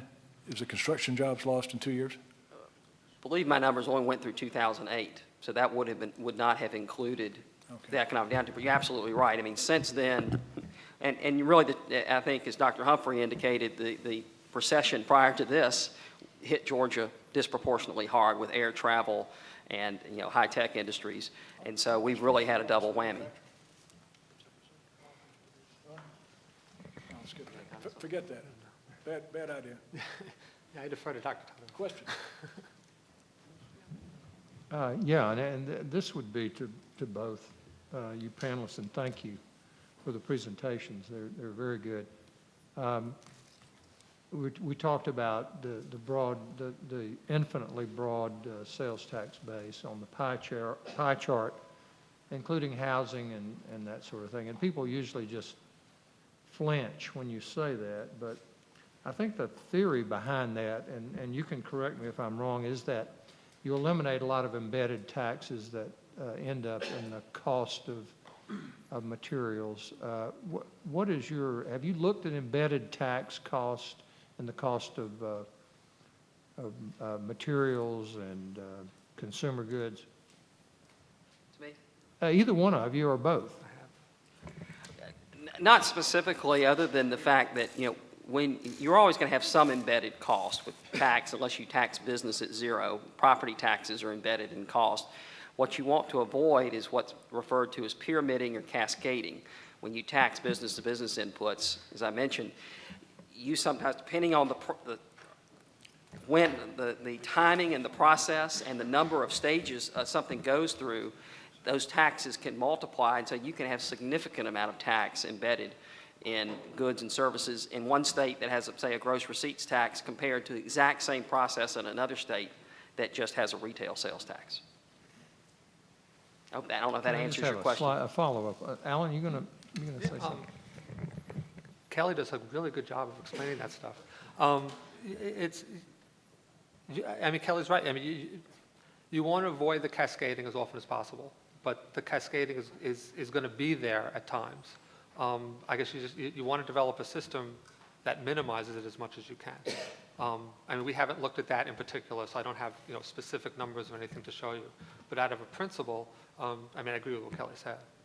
An example, a theoretical example would be if you removed income tax completely, what impact would that have on the cost of goods and services at the retail level?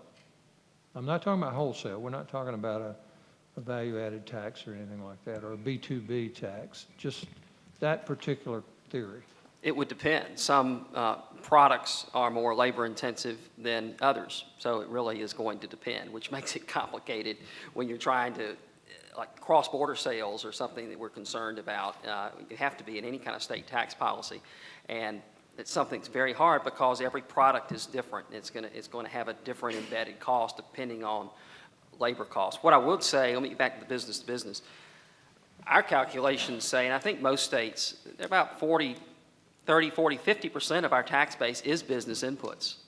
But, so you can't just go cold turkey. It would be very difficult to give up $3 billion of revenue.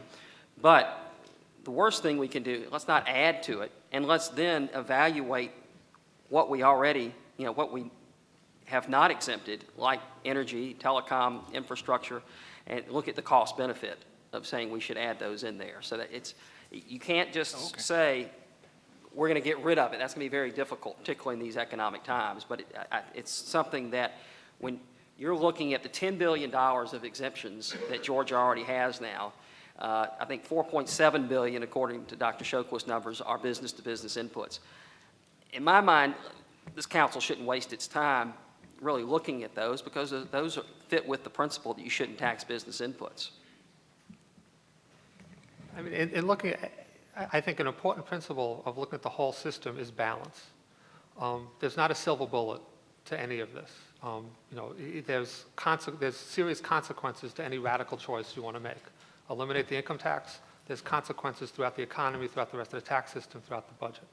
I think the broad principle of as broad a base as possible, and that's as possible, it's not an ideal of the ultimate broad base, because there's policy realities, economic realities, and political realities of how much you could broaden it, but broaden it as much as you possible, and keep the rate as low as possible.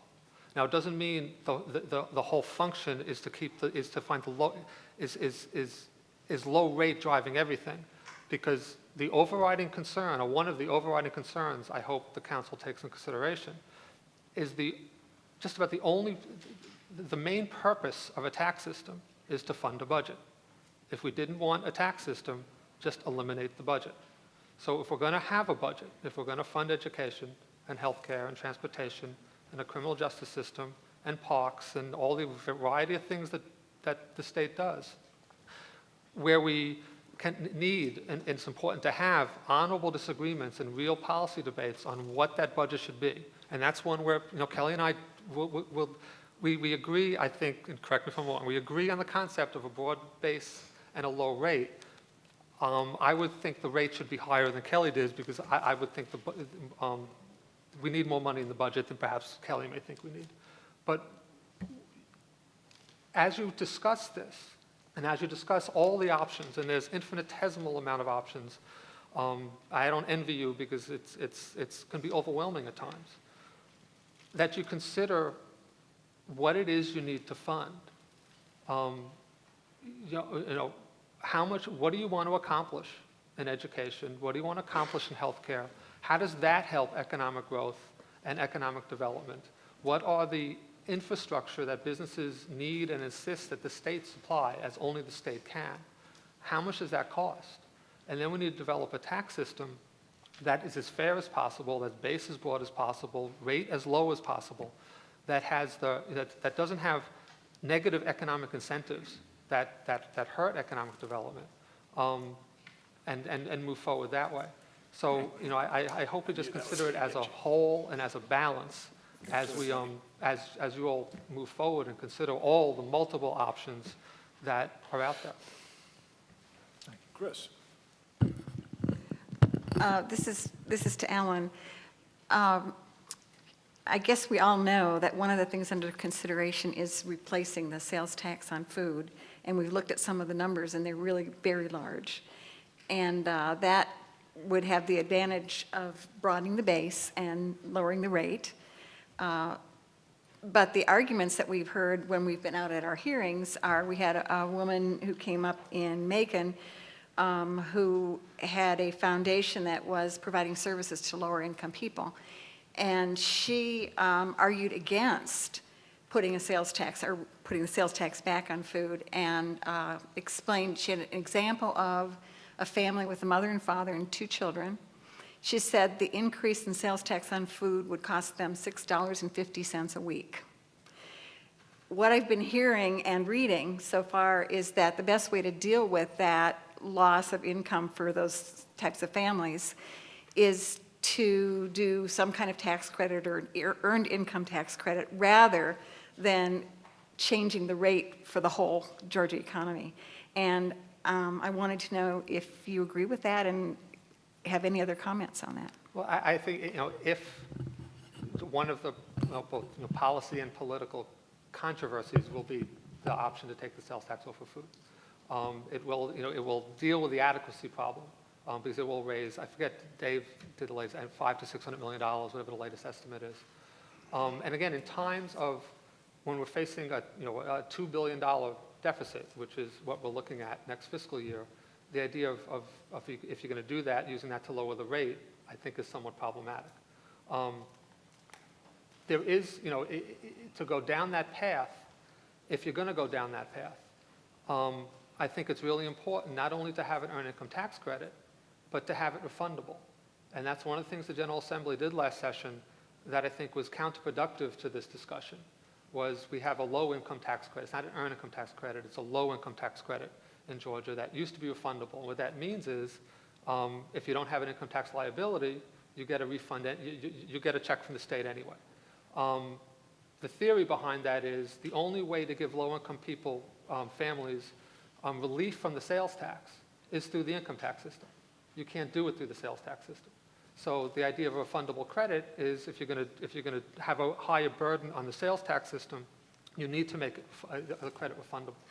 So what would help deal with the fairness, if you're going to go down the path of eliminating the sales tax on food, would be to have a refundable earned income tax credit. If it's just an earned income tax credit, it's not refundable, you still end up hurting folks who don't have an income tax liability. And it doesn't mean they're not paying taxes. It's not welfare from the state. All you're doing is replacing those sales taxes, increased sales taxes that they are paying. And it's the only mechanism you have to do that. You can't give them a sales tax refund. Now, the problem with that as a solution, and it gets to something Kelly talked about, is how many people don't take advantage of the federal earned income tax credit as it is, because you have to file. It takes effort to do it.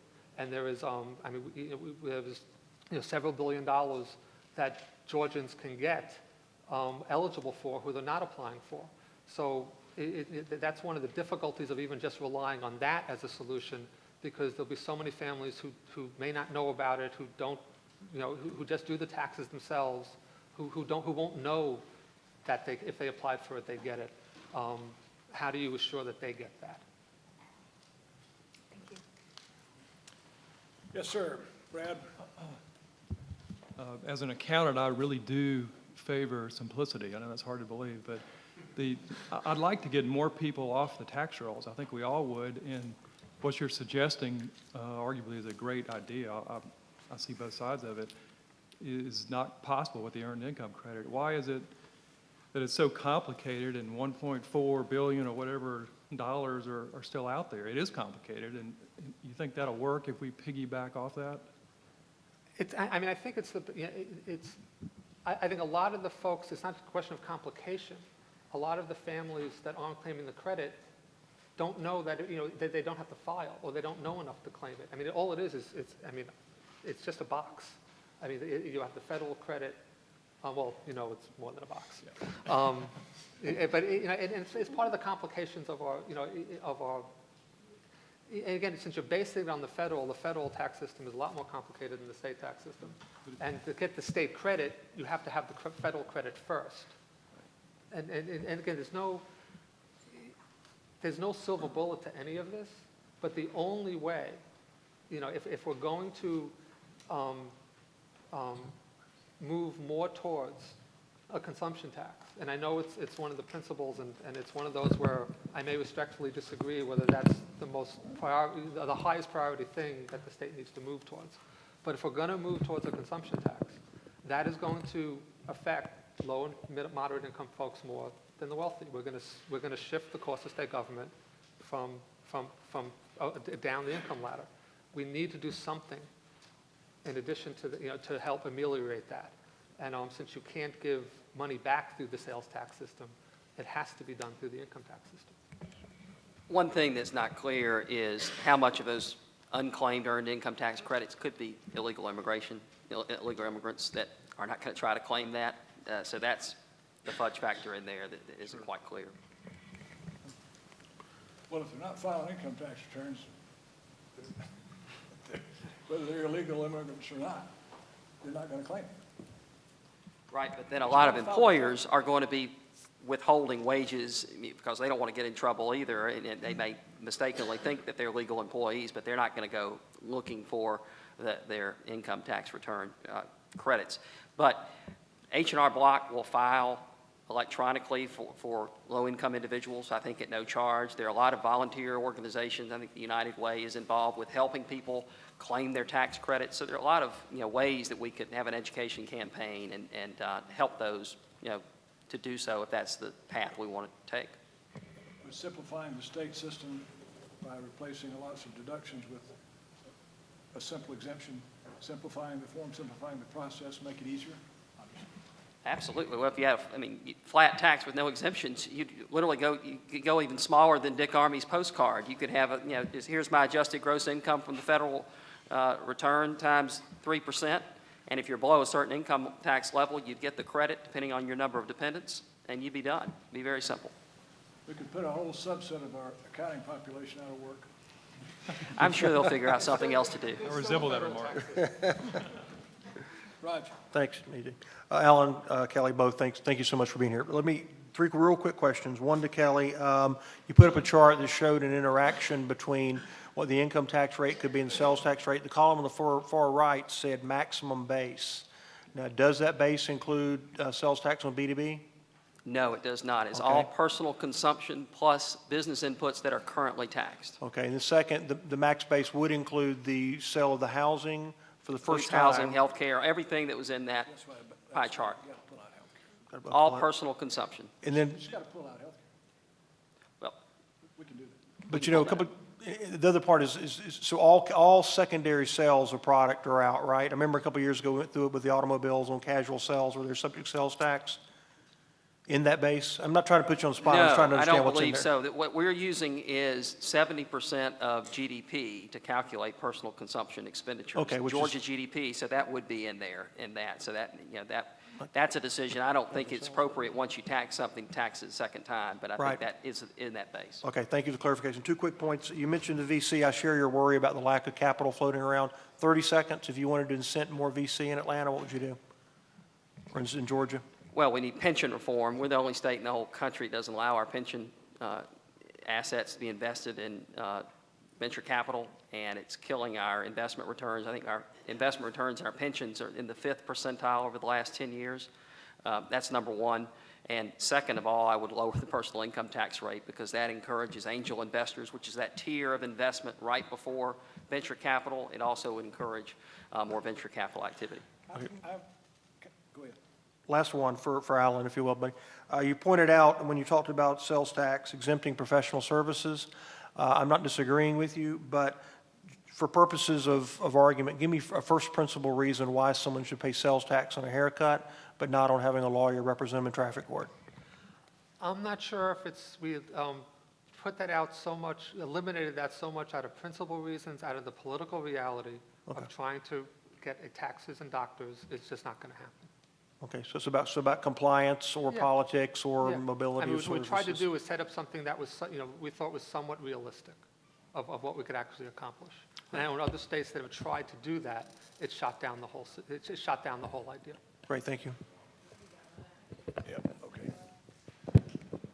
I think I would observe, having had some experience in this, that your VC point is well taken. And I'm not sure whether pension money out of the state pension funds is a good place to go source it. It is certainly a place. Other pension funds have included VC and real estate in their asset allocation theories, some with disastrous results. However, I think it is absolutely right that as VCs come in and take larger and larger stakes, the VCs live in La Jolla, they live in New York, they live in Florida, they live in Texas, and they say they're the ones who dictate, if you got the golden rule, they're the ones who dictate where these companies are going to go and where the jobs are going to go. So in order for us to be competitive, we have to have some source of venture capital. We've got to have some really, really rich VC guys, men and women, move to Georgia. Well, what we've suggested is if we did allow pension reform, take that money, invest it and create funds focused on areas where Georgia has a competitive advantage. Say neuroscience is something that we have a great competitive advantage in. Take a slice of that and go to the top decile venture capital managers. Kleiner Perkins, for example.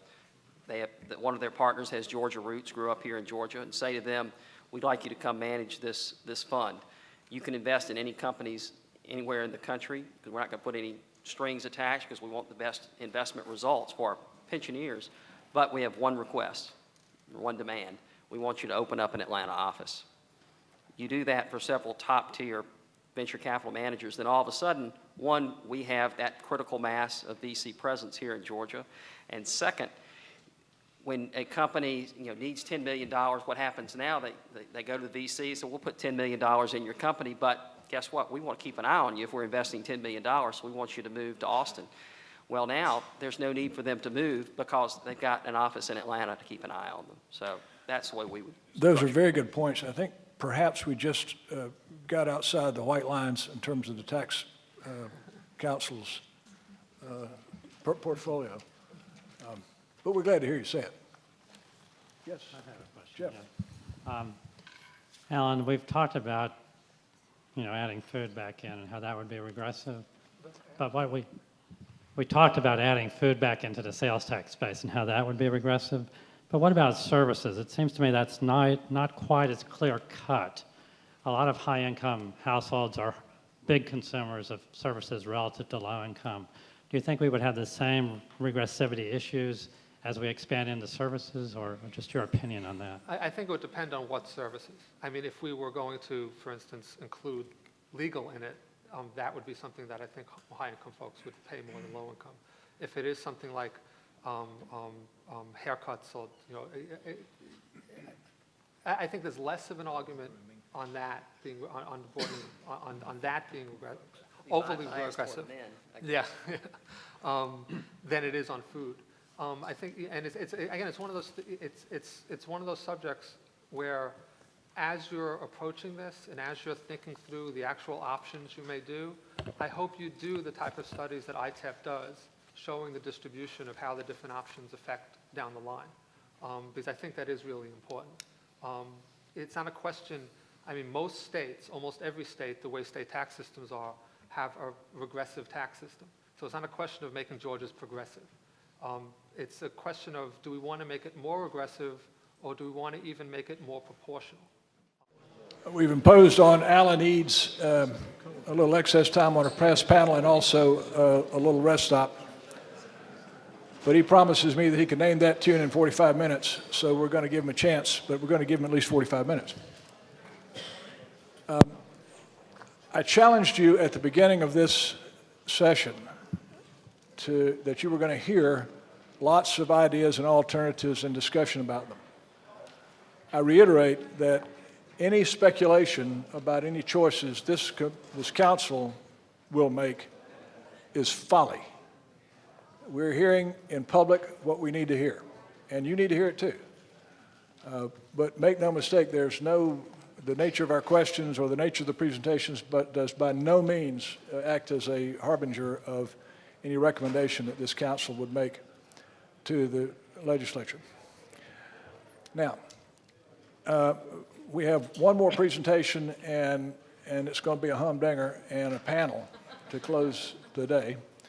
No tax study, no presentation on taxes, no tax council worth a damn would ever meet and discuss their problems without getting Jim Eads involved in it. He was named Executive Director of the Foundation of Tax Administrators in September of 2008. His career includes over 30 years in state tax work. Man, your brain has got to turn to mush. He leads the FTA staff in the Washington, D.C. office and agreed to come on his own nickel on short notice. And he also works around the country to serve and represent tax agencies of the 50 states, the District of Columbia, and New York City. He currently serves on the State Tax Advisory Board of Commerce Clearinghouse, the Advisory Board of the Georgetown Institute on State and Local Tax, the B&A Tax Management State Tax Advisory Board. There's got to be an acronym for that. As an advisory member of the Board of Directors of the National Tax Association. Now, that'll cover your calendar. He's the past president of the National Tax Association, former chairman of the Electronic Commerce Task Force of the Council on State Taxation. And he taught tax law as an adjunct professor at the University of New Mexico Law School. He's a native of Arkansas. That means he's sort of one of us, more or less.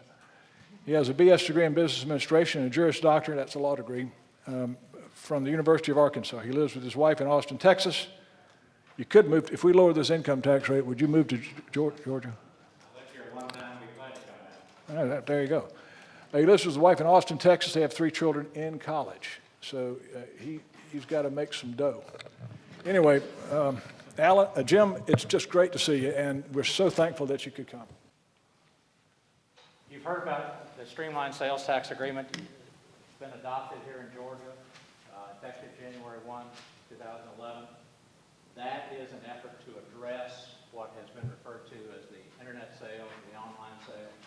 As you know, right now, if you go online to LLB and order something, have it sent to you here in Georgia, LLB is not going to charge you any tax because LLB doesn't have any employees or a store or any other physical presence in Georgia. On the other hand, if you go online to Walmart.com, order something, again, from an online retailer, when they send it to you, they're going to charge sales tax. Why? Because they're present in Georgia. That's the difference. It's a Supreme Court case, cases, actually. Basically, the court held that requiring the collection of sales tax by businesses who are not physically present constitutes a burden on interstate commerce. And so that's where it is. There's been a bill in Congress for years to change this, and it has not gone anywhere. The bill in the current Congress is called the Main Street Fairness Act. It was introduced by Representative Bill Allen out of Massachusetts on July 1. There were those who said at the beginning of the 111th Congress, January 2009, that if ever the streamlined sales tax bill were going to pass the Congress, this would be the year. The states were in trouble. They needed money. What better way to let them help themselves than for the Congress to pass this? The bill didn't get introduced in all of 2009, and it didn't get introduced in 2010 until July. Representative Bill Hunt is not running for re-election. So the prospect of federal legislation to overcome those cases is not right, but it is at least out there. So what are the states doing? What are the states trying to do? You've heard about Amazon laws. That term derives from a bill passed in New York, in which basically New York said Amazon had relationships with affiliated companies in New York.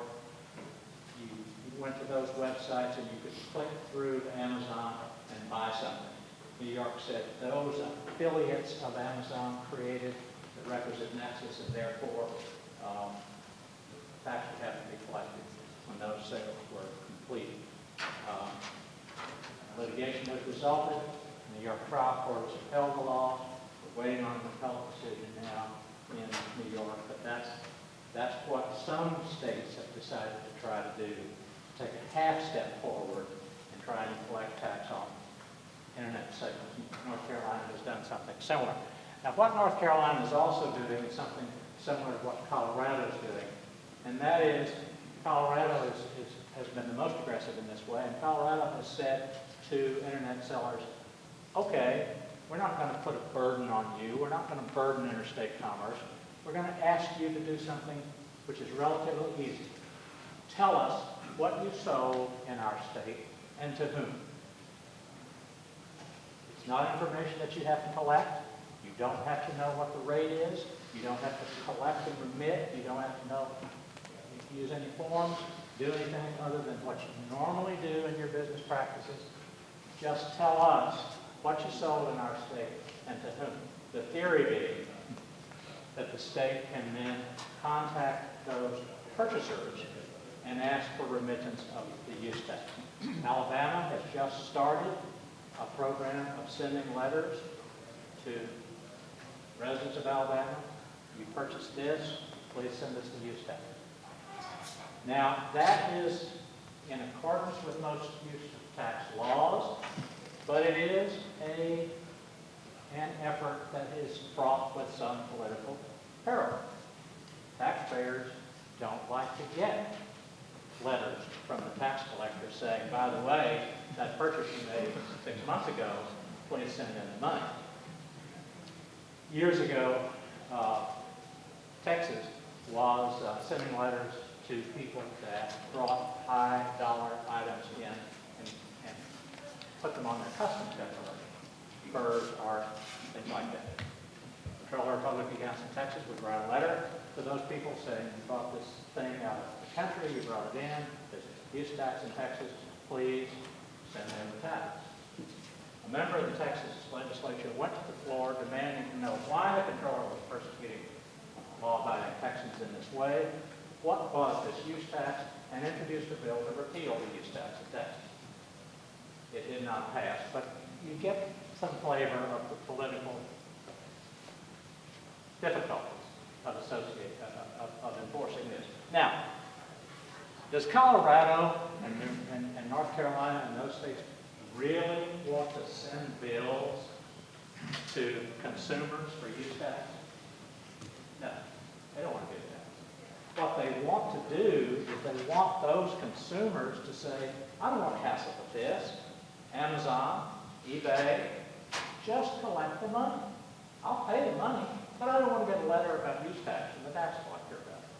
So it's a chicken and egg kind of thing about taxing interstate sales. Now, you asked me also to talk about taxing services. Other speakers have alluded to the FTA study on taxing services. We, 2 times in our history, sent out, my slide is on corporate income, and I'm talking about something else. Okay. FTA surveys our members, and we asked them, how do you tax services? We listed 168 different services and said, do you tax it or do you not? It's probably the most comprehensive survey about the taxing of services in existence. It's about 3+ years old now, but it's still the most current data. You here in Georgia tax 36 of the 168 services that we listed as potentially being subject to tax. And let me hasten to add, I do not stand here urging you to tax or not tax anything. I'm simply trying to share with you some information about what other states are doing. One of your prior speakers talked about the fact that the South Carolina Tax Realignment Commission had just issued an interim report last week. They recommended suggesting, or I'm sorry, they adopted a report suggesting that their tax base, sales tax base, be expanded to a certain number of services in that state. Now, where do you stand? As I said, you tax about 36 services. Your neighboring states are pretty close. Alabama taxes 37, Kentucky taxes 28, North Carolina 30, South Carolina 35, Virginia only 18, Tennessee tax is 67, or Florida tax is 63, and West Virginia leads the pack, taxing 105 of our 168 enumerated services. So, you know, that gives you some sense of what the guys in the neighborhood are doing. I would say to you that there's one experience that's a little bit illustrative about this, and that is several years ago, Nebraska wanted to expand their sales tax services. The time was somewhat comparable to this. They were coming out of recession, they needed money, they were looking at what to do.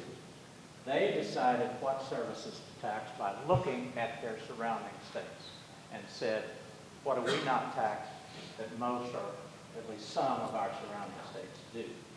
And they brought themselves up to some additional revenue using that methodology.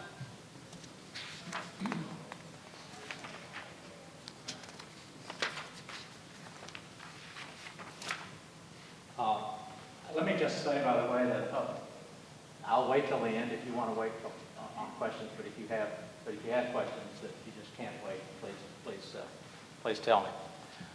All right. So the two big issues out there are internet sales, which I alluded to, and the taxing of services.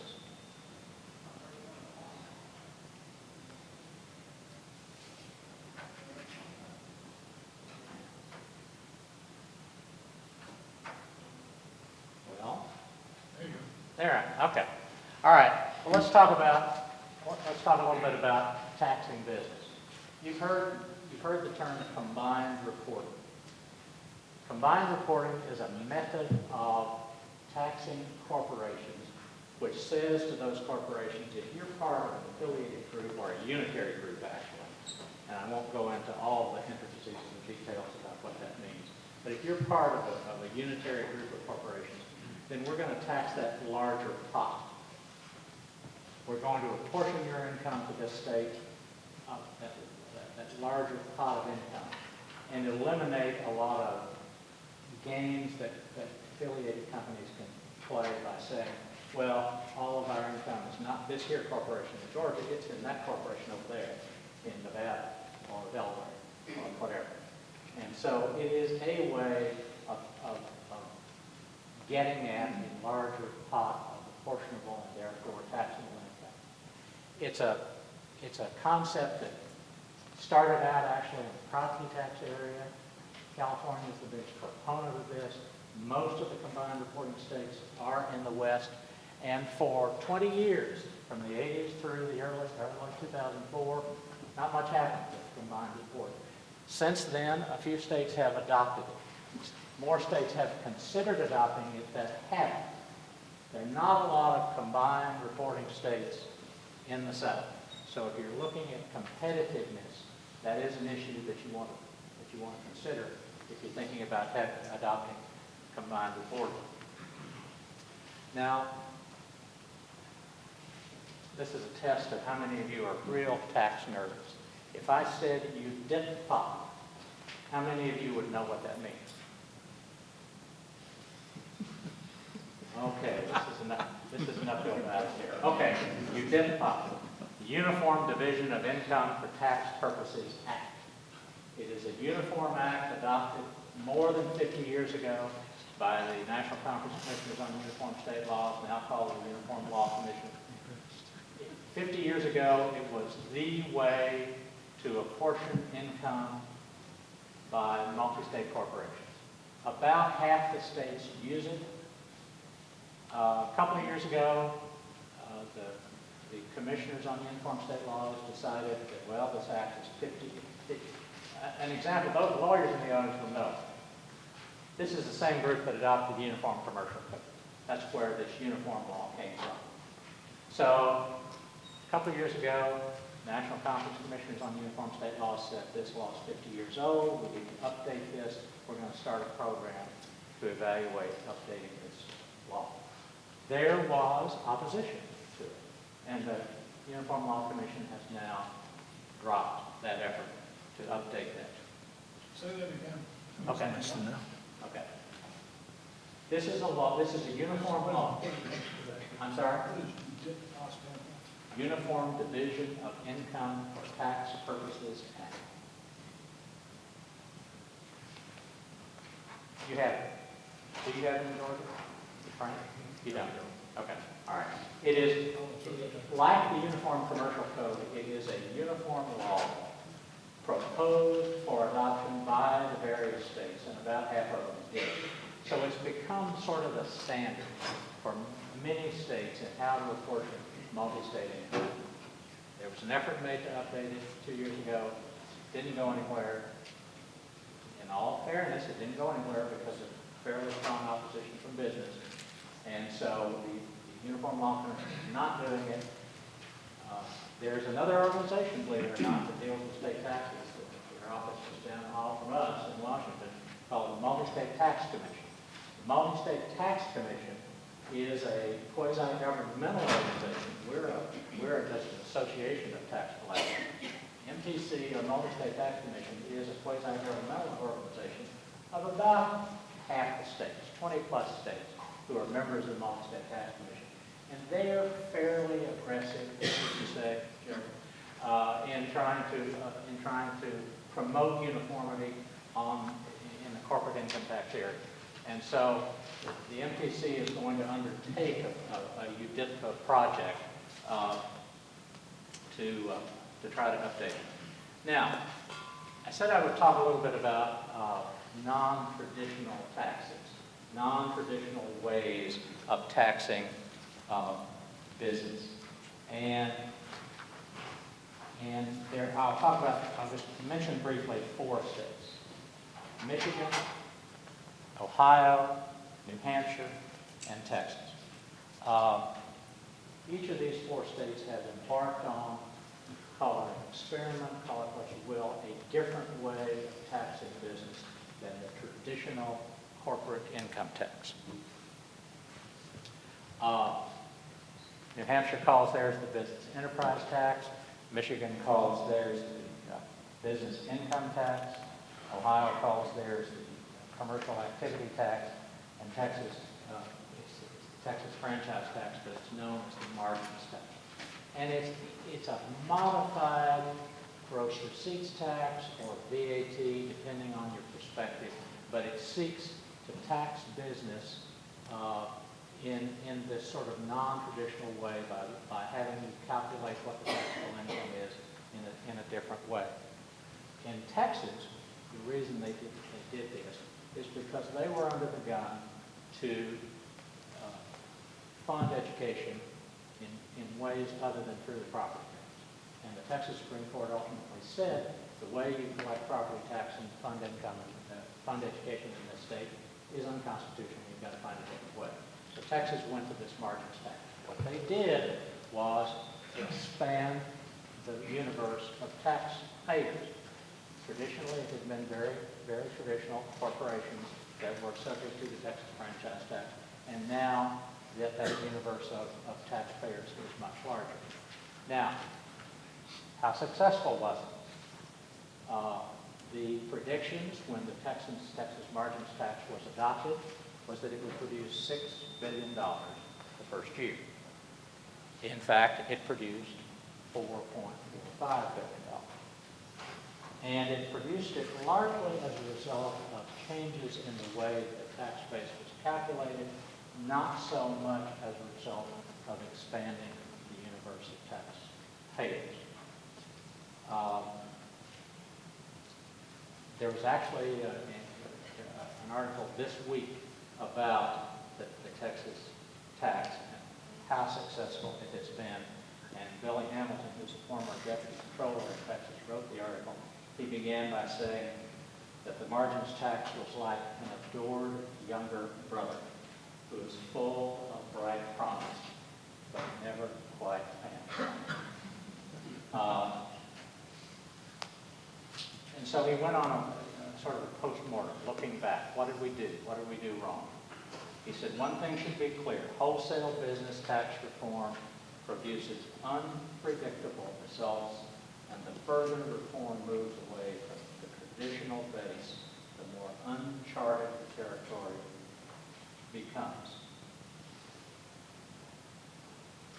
Any state considering a business tax reform as significant as the Texas margin tax should also spend a considerable amount of time planning the transition to that tax. And the best quote that I like about that is this. Texas added literally thousands of new taxpayers, but the revenue gain came from the broadened taxable base. A philosophical evaluation was offered as follows. Tax policy is not an experimental science. You don't get multiple shots at it in the lab. You go straight to the field. It's as if we saw Sputnik fly over and tried to do a moonshot the next day.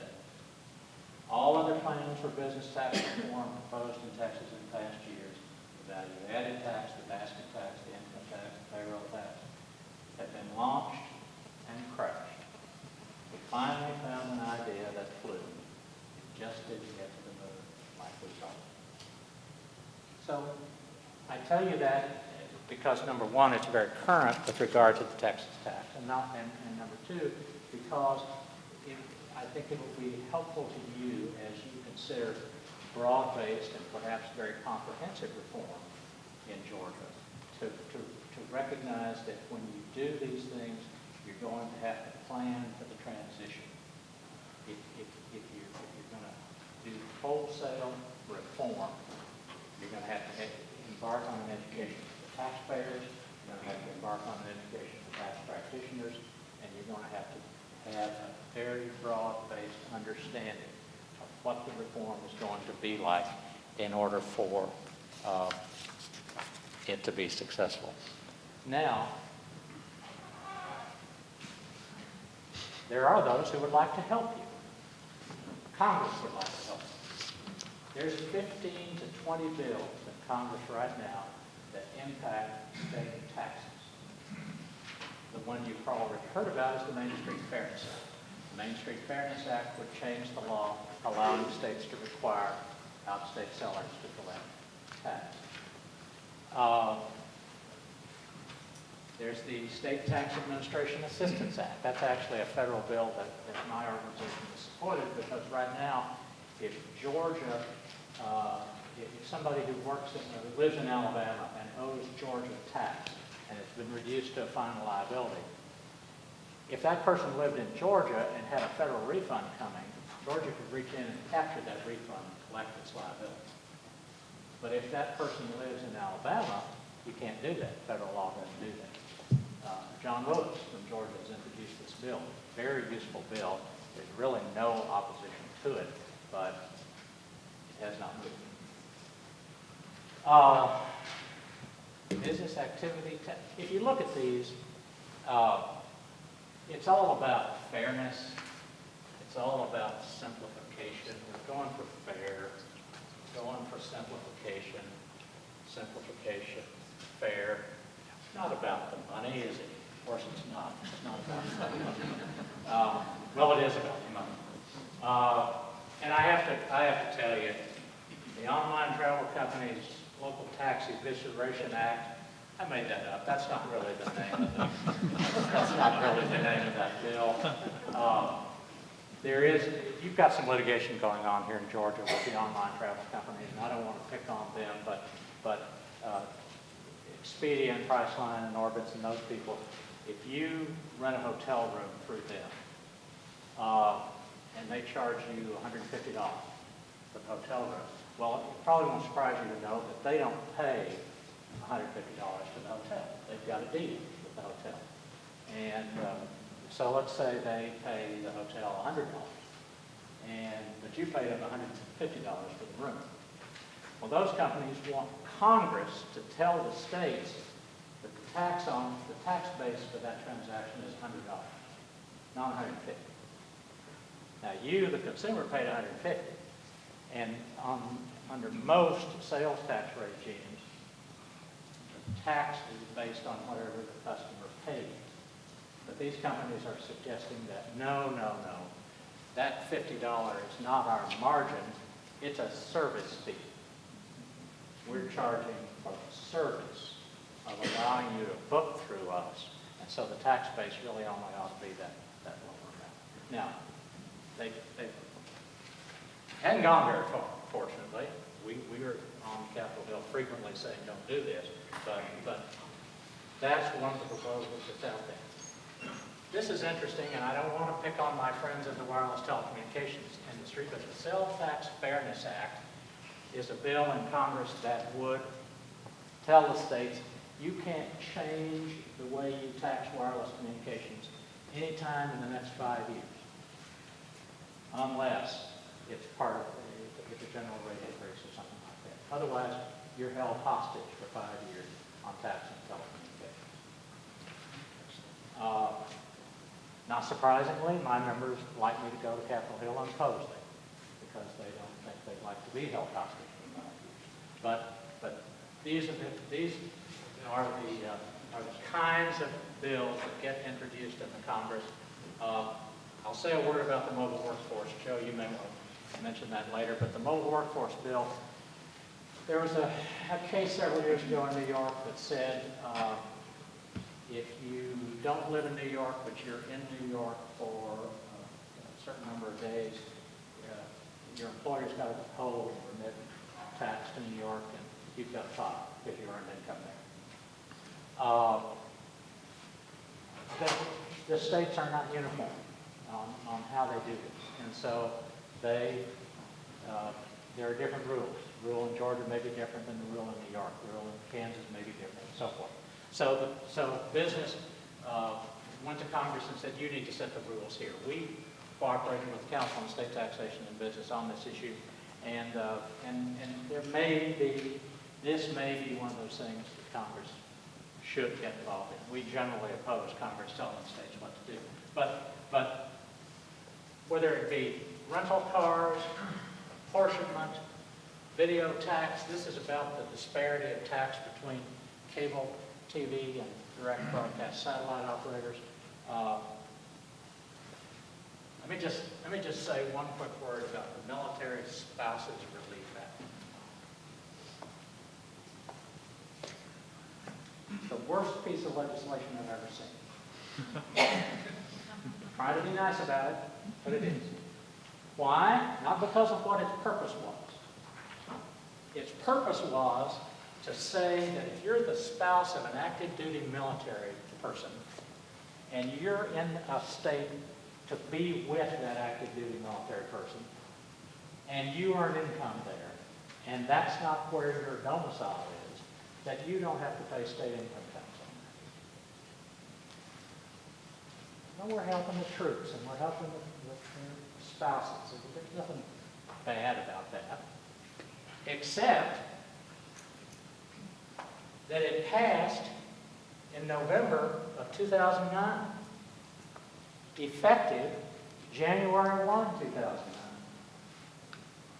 No state tax department knew what they were going to do with those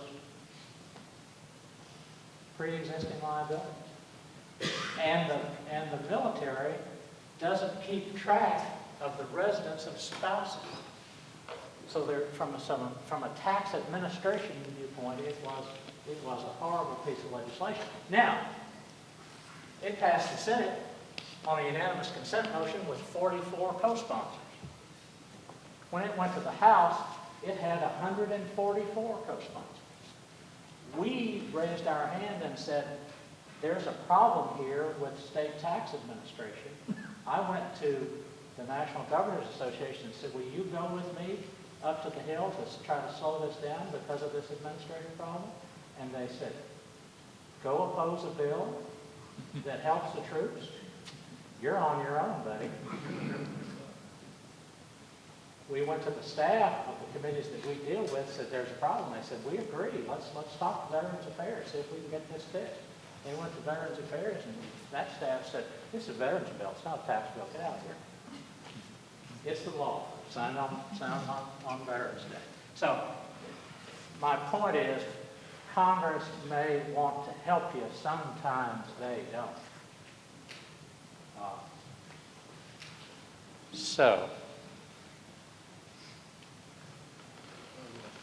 Another way. All right. Several years ago, Russell Long said Don't tax you, don't tax me, tax the fellow behind the tree. Trying to be funny. It has become a principle of tax policy in this country. You know why?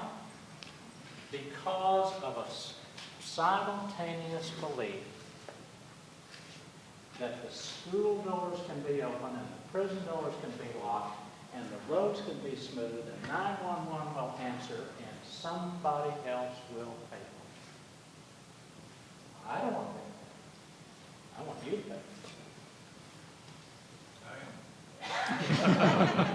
Thank you.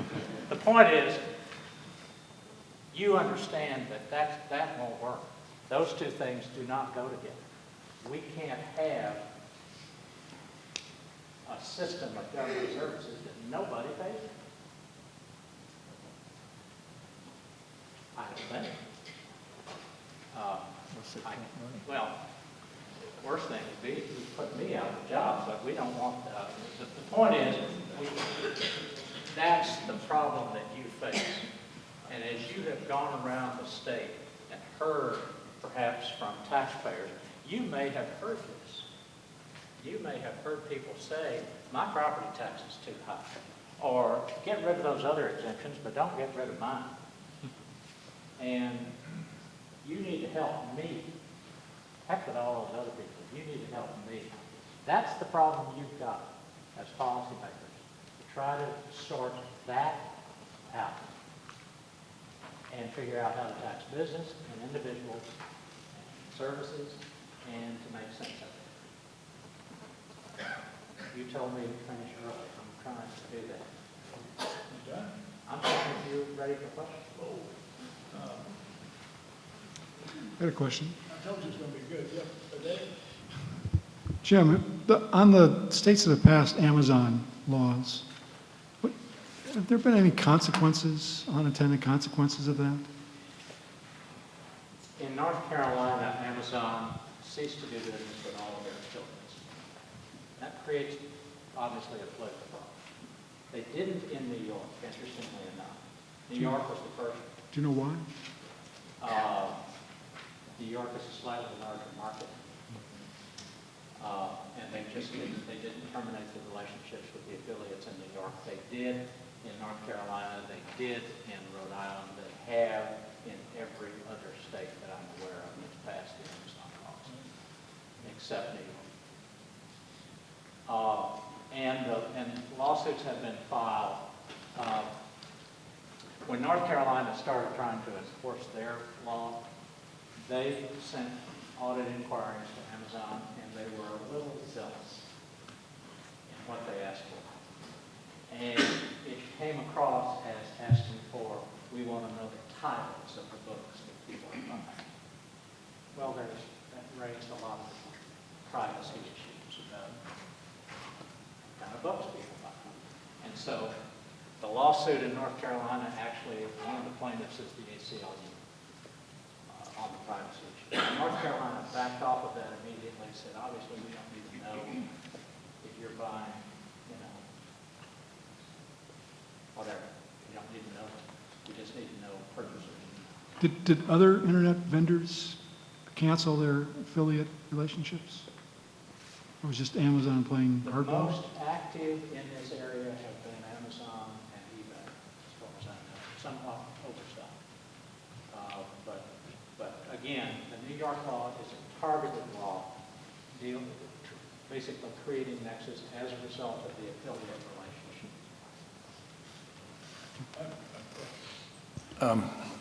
That was a great job. I got to tell you, we really appreciate it. We passed, and we're the 24th state to do so, I think 24th, the simplified sales tax collection procedure. That ain't as easy as it looks. What you got to do is you got to conform your sales tax definitions to the other 23 states. We've got a couple of hang-ups. We've applied to be a member. We haven't been accepted as a member. So we haven't seen the turkey come out of the woods yet. But that is a voluntary process. There's nothing mandatory. So if a company decides, to heck with you, I'm not sending the tax, I don't care who you are. But isn't that is that a better solution than no solution at all? Because if you say Amazon laws are not going to be passing in Congress, which is where they got to be for interstate commerce, tax on internet commerce, wouldn't you say this is about the best alternative we can come up with? It's the best game in town right now. It absolutely is. And Georgia, to our credit, has passed it. Yeah, it is the best game in town. Now, would it be a better game if you just had a bill in Congress that said national double assessment will are hereby overturned and anybody selling into a state has to collect and remit these back their respective physical presence? Would that be a simpler bill? You don't have to change any definitions, all that stuff? Sure, that's not going to pass either. I don't know how you get a case in the Congress on that, a case in the court. Well, there are two ways this can happen. If some big states, and Georgia's a big state, Georgia getting into this is a very positive thing to move this forward. But big states have to get involved in this, or there has to be a case that goes back to the Supreme Court and it has to look like that the court's going to overturn those cases. You'd be surprised at how cooperative people can be in the legislative process when they think they're about to lose everything. So that's the dynamic of it. This has been 10 years plus in the making, but the problem is it just took 40 plus years. This existed back when you were filling out paper forms and sending them in to Sears Roebuck, well, not to Sears Roebuck, but to LL Bean or whatever. You know, this problem has existed for years. It's just grown by leaps and bounds because of it. Now, I said in the past, I didn't say everything up here that I said in the paper, and if there are questions that you have, if you read the paper, I'm glad to try to. I want you to obviously give us that, and do you mind us putting it on the internet, or putting it on our website? No. Because, I mean, I have read some of your work, and it's just fantastic. Are there other questions here of any members of the, Brad, I'm sure you got to have one. Tennessee and Florida, they tax about double the number of services that we do apparently. Is there any common theme to whether those are luxury services or basic services, regressive, et cetera? No, I don't think so. The details of the report is on our website, and the link is in my paper. You can get far more information on here if you know about exactly what they tax. Some of your other speakers said part of the problem with taxing business inputs is clearly that can cascade.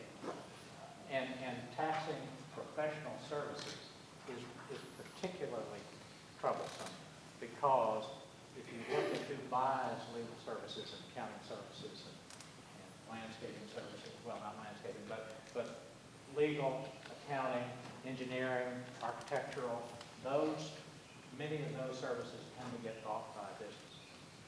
Now, I lived, as the chairman said, for a brief time in New Mexico. And back a couple, 3 years ago, when John Corzine was the governor of New Jersey, he said on a radio talk show one night, what New Jersey needs is a gross receipts tax like New Mexico. He just said it off the cuff. The next day, I didn't hear that, of course, but the next day, I'm looking at my caller ID, and I'm getting a call from the Newark, New Jersey Star Ledger. Why would they be calling me? They wanted to ask me about the New Mexico gross receipts tax. The next thing I know, I had about 14 business organizations in New Jersey calling me saying, do you tax this? Do you tax this? The New Jersey Medical Society called me and said, did you tax medical services? I said, until last year we did, yes. New Mexico and Hawaii and South Dakota tax almost everything because they have gross receipts taxes. And their thought when those were enacted was broad-based, low rate. And how did it work? Well, it produces a lot of revenue for it, but they're in trouble just like every other. Well, South Dakota's not, but we got all of them. They're not in as much trouble. Could you spend a few more minutes on gross receipts tax and kind of revisit that, because I think I missed a turn on the expressway. Okay. A gross receipts tax, well, let me use as an example the gross receipts tax in New Mexico. It style of gross receipts tax, and it is a tax levied on the business that is selling.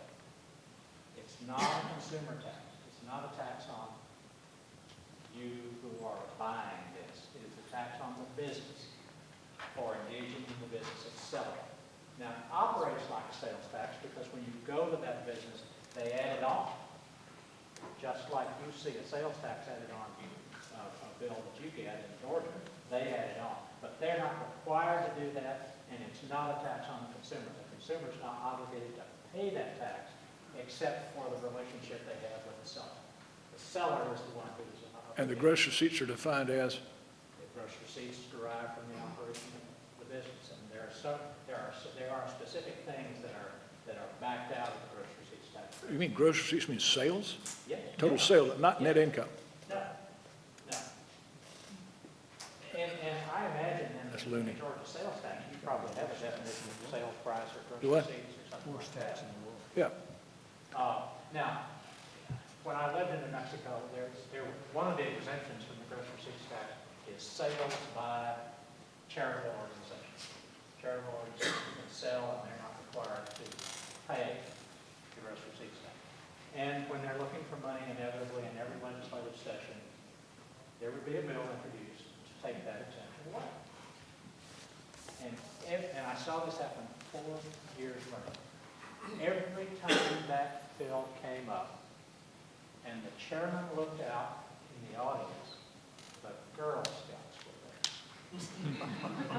And a beautiful, young, sweet Girl Scout would come up to the microphone and say, "Mr. Chairman, please don't tax the sale of my cookies." And I met her on a trip. She was on our tour. And every year, he would say, "Darling, don't you worry, we're not going to tax you."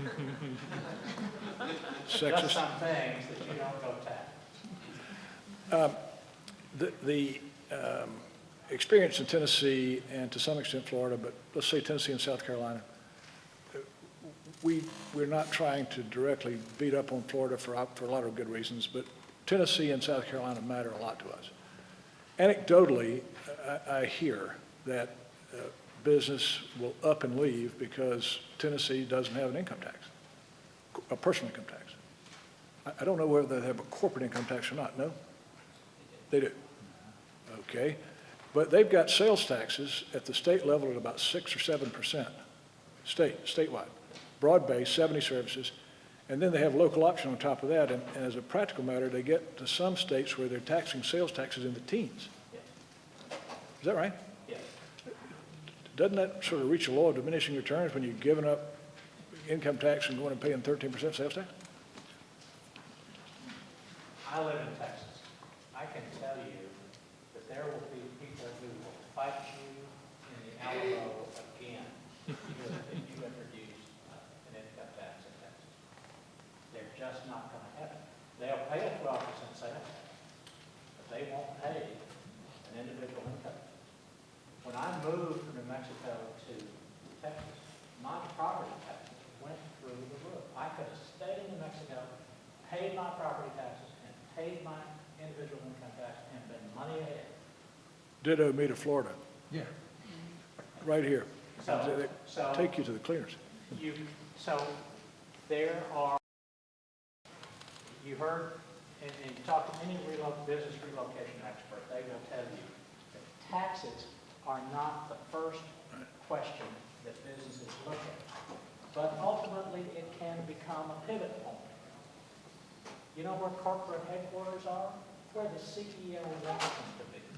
That's where they are.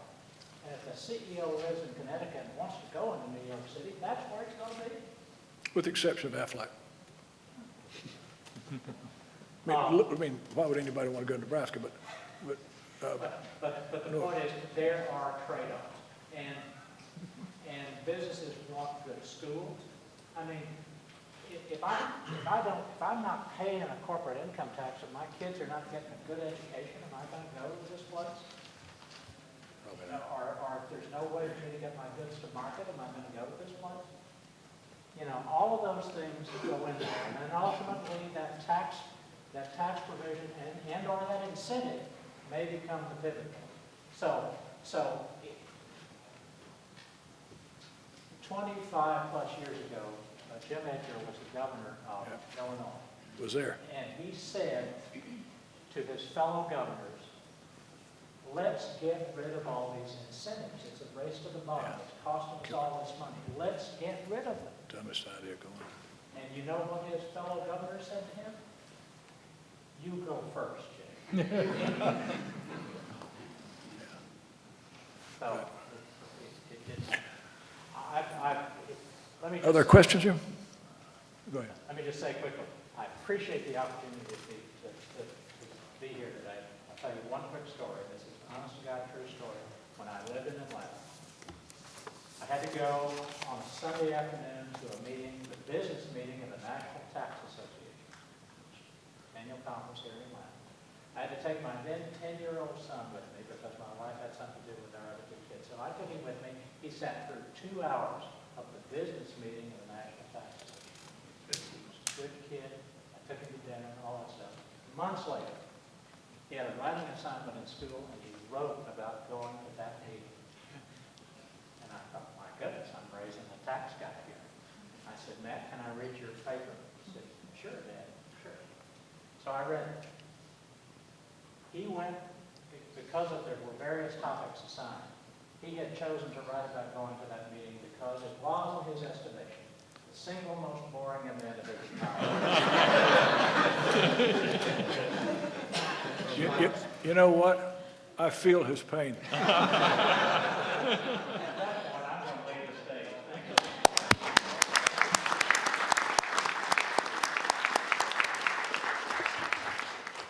Jim, you lived up to your billings, man. We're glad you're here, and we're going to probably be calling. We're not going to probably. We'll be calling you back again.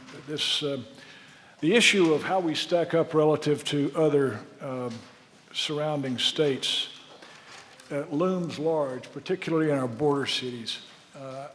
I don't know that you can make tax policy based just on border cities, but it is a big issue, and it comes in some really big ticket items where they'll make a plane in Savannah and fly it over to tax it in South Carolina. But those are the sorts of things that we may or may not be able to address. But you gave us a wonderful tour de force of some of the challenges other states have had. I have a copy of a paper here that is a look back on Utah. A look back on Utah by the governor on their effort at tax reform. I'd like to invite the members of our stellar panel to come forward and choose their weapons. While we're doing this, coming up first is Joe Crosby. He's the CEO and Senior Director of the Policy Council on State Taxation, acronym COST, C-O-S-T. He manages all aspects of their advocacy program. He regularly testifies before state legislatures, and he frequently speaks to trade industry groups and commissions like ours. He was named National Director of State Legislative Services for Ernst & Young prior to COST in Washington, D.C. He's president of the State Government Affairs Council. You're going to have to get a better acronym for that, John. Formerly served on the board of directors of Washington Area Regional Relations Group. History degree from Loyola Marymount in Los Angeles. Completed graduate coursework in economic policy at American Youth. He resides in Cumberland, Maine, with his wife Jen and their 2 children. Finally, a local boy, Mike Petrick. Where's Mike? Hey, man. Good to see you. Good to see you. I ran into Mike at a cocktail party and finally figured out who he was, so I invited him. I don't know what he does, but I'm good. He is the chairman of Alston & Bird's State and Local Tax Group. And when we first started this process, he was one of the first names that came up to us as, go get this guy's opinion. He practices on, you only put it in a legal, like a sophisticated multi-state tax planning and dispute resolution, including income tax, franchise tax, sales, and tax returns. Has extensive experience in developing and implementing new corporate structures designed to achieve multi-state tax efficiency. You know what that means? multi-state tax efficiency. That's a euphemism for workaround. He's a frequent lecturer at groups like ours. He's a bright guy. He's written extensively. He's daily engaged. And has his BA and BS degrees in Illinois, which is not too bad. He was past the chair of leadership in Atlanta. Currently is trustee of the Salvation Army Big Brothers. He's a genuine article and a great Georgian and a good citizen and a very fine lawyer. John Masters. Where's John? There you go. Now we got the other side. John Masters graduated from Georgia Tech with a BS and double E. That's impossible. I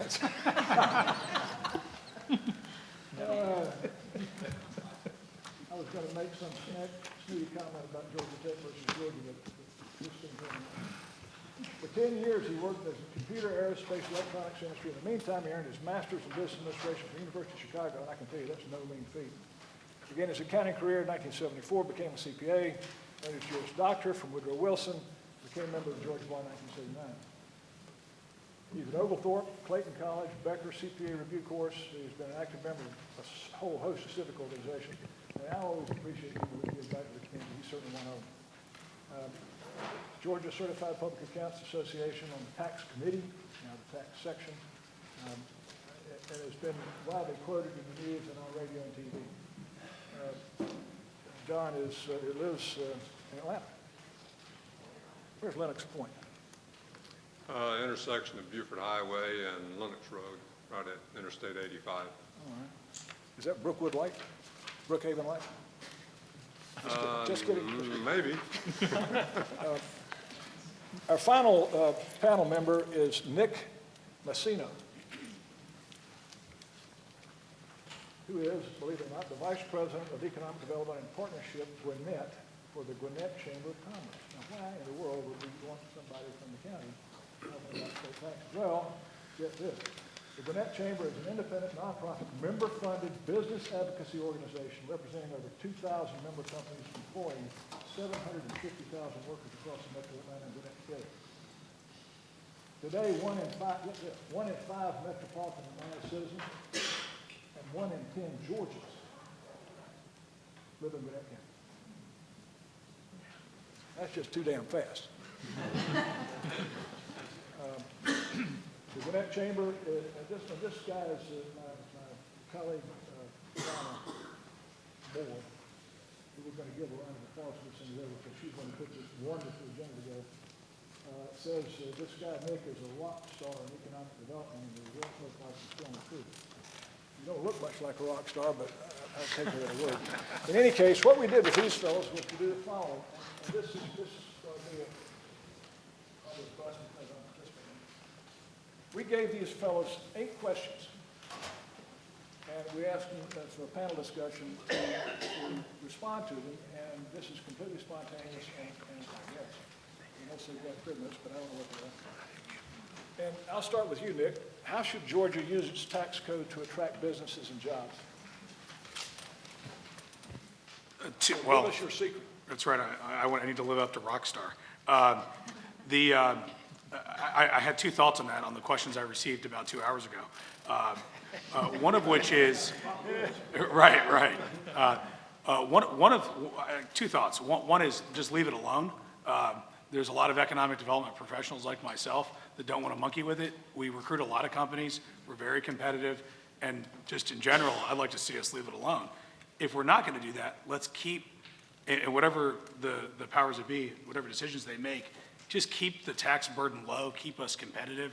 The gentleman that just spoke, really, we probably didn't even need to come up here. He did a wonderful job. Look, tax incentives don't make a bad deal good.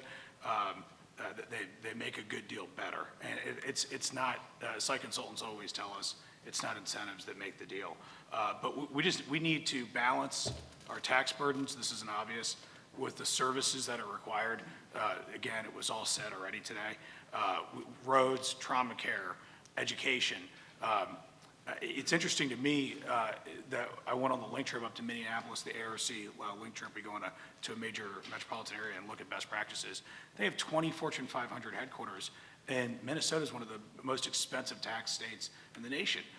They don't recruit anyone there for that reason, but nobody leaves there because they love the quality of life. I can't imagine what the quality of life is like there annually in Minneapolis, but they're all there. It's 20 Fortune 500 headquarters. But they don't have a low tax burden, but they stay because of the quality of life in the workforce.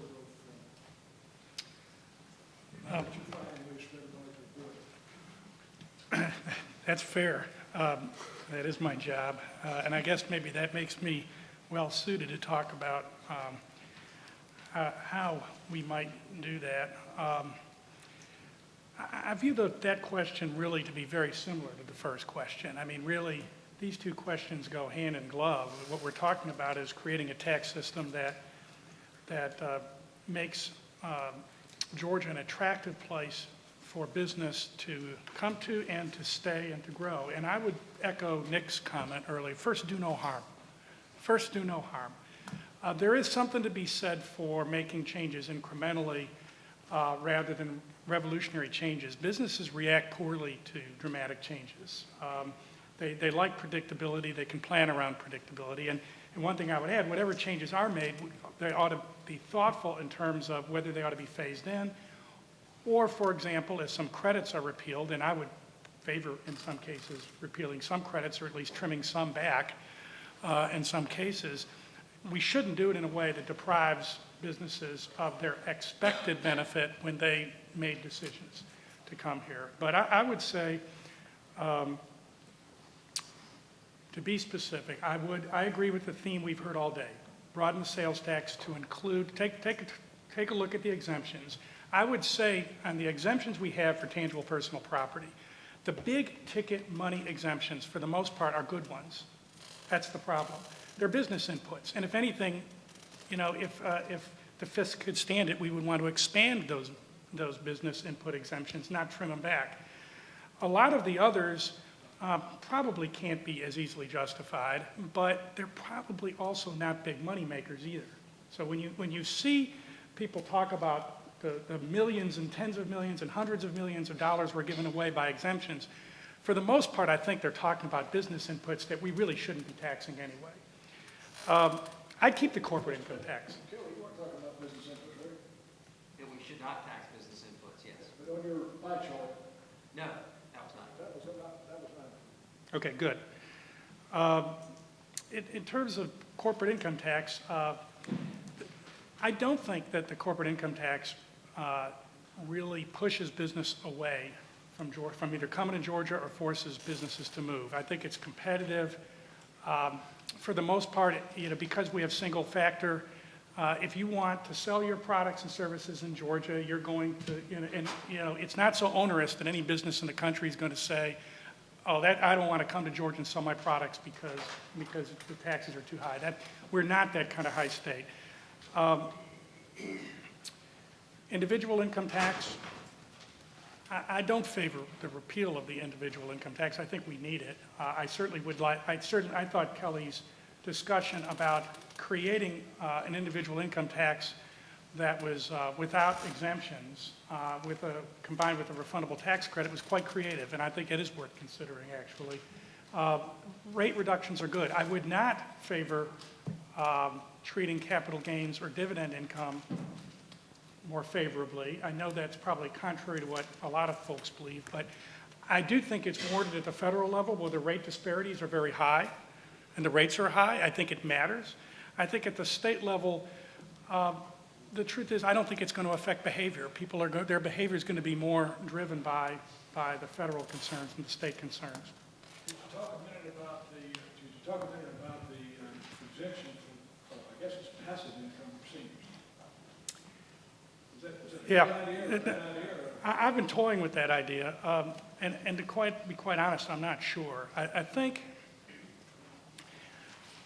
I do think we do lose some senior citizens to Florida simply because they view it as a better state to live in from an income tax standpoint, and that disproportionately would be wealthier senior citizens.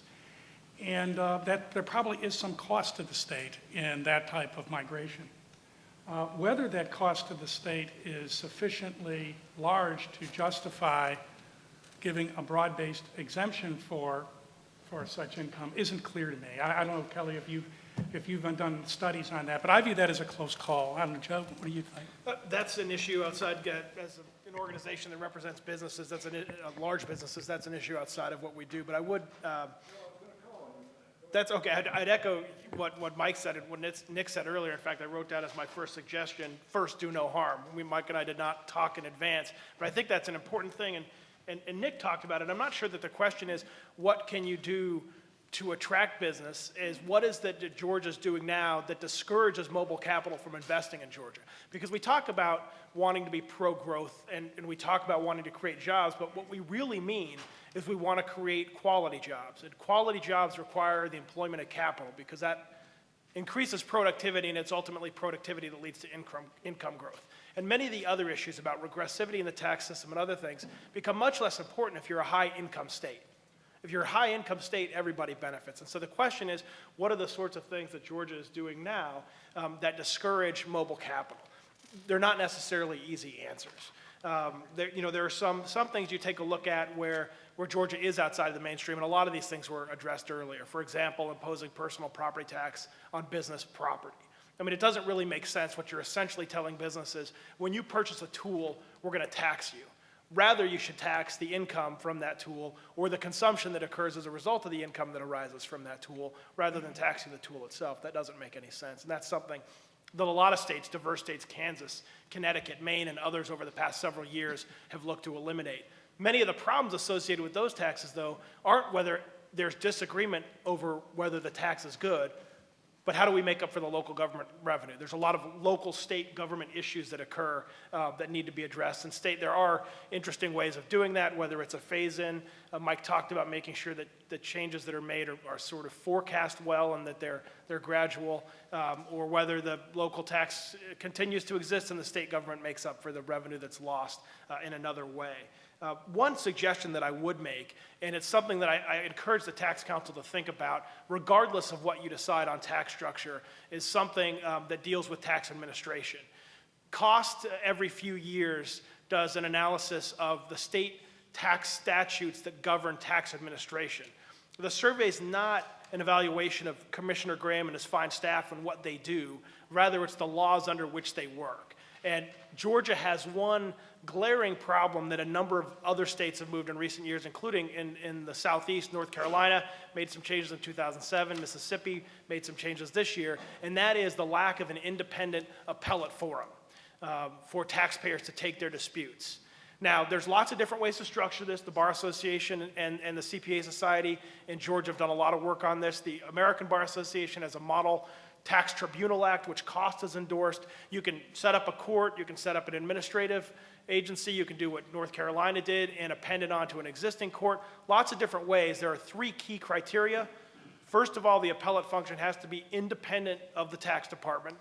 Second, it has to be before trained adjudicators, whether they're judges or ALJs or something else. And then finally, it has to be available on a prepayment basis. A taxpayer shouldn't be forced to pay a disputed tax before he or she gets to an independent trier of fact. And Mike, I don't know if you wanted to comment on that. I agree completely with all of that, and I would just comment as well that this is something Commissioner Graham and the Revenue Department has endorsed. And in fact, legislation has been drafted, although never introduced in Georgia. But this is something Georgia ought to do. And that's something that, that's not, sure there's some money involved if you're setting up a new court or if you're enhancing an existing court, but it's relative peanuts compared to the message that it sends to, not just folks in Georgia, but folks who might consider investing in Georgia, that when you come here, especially if you're a foreign company who, generally speaking, has little understanding of subnational governments to start with. I mean, foreign companies, and Nick probably deals with this, they don't get this whole state system that we have. Because they don't have that in most other places in the world. And if they can come in knowing that there's this independent body set up to deal with disputes, that makes things a lot easier for them in terms of the predictability and the stability that. Has this been considered? Does anyone know whether the legislature's given us any thought past? Yes or no? Not in any formal way. It has not been proposed as far as I know, but it has been prepared at least twice. Legislation has been prepared at least twice, and the Georgia Society has taken a position that we are in favor of an appellate court for taxation. Well, I think we need to look at it. I think you'll see that. I don't see this as a field of our ups and downs. I think it's right in the middle of it.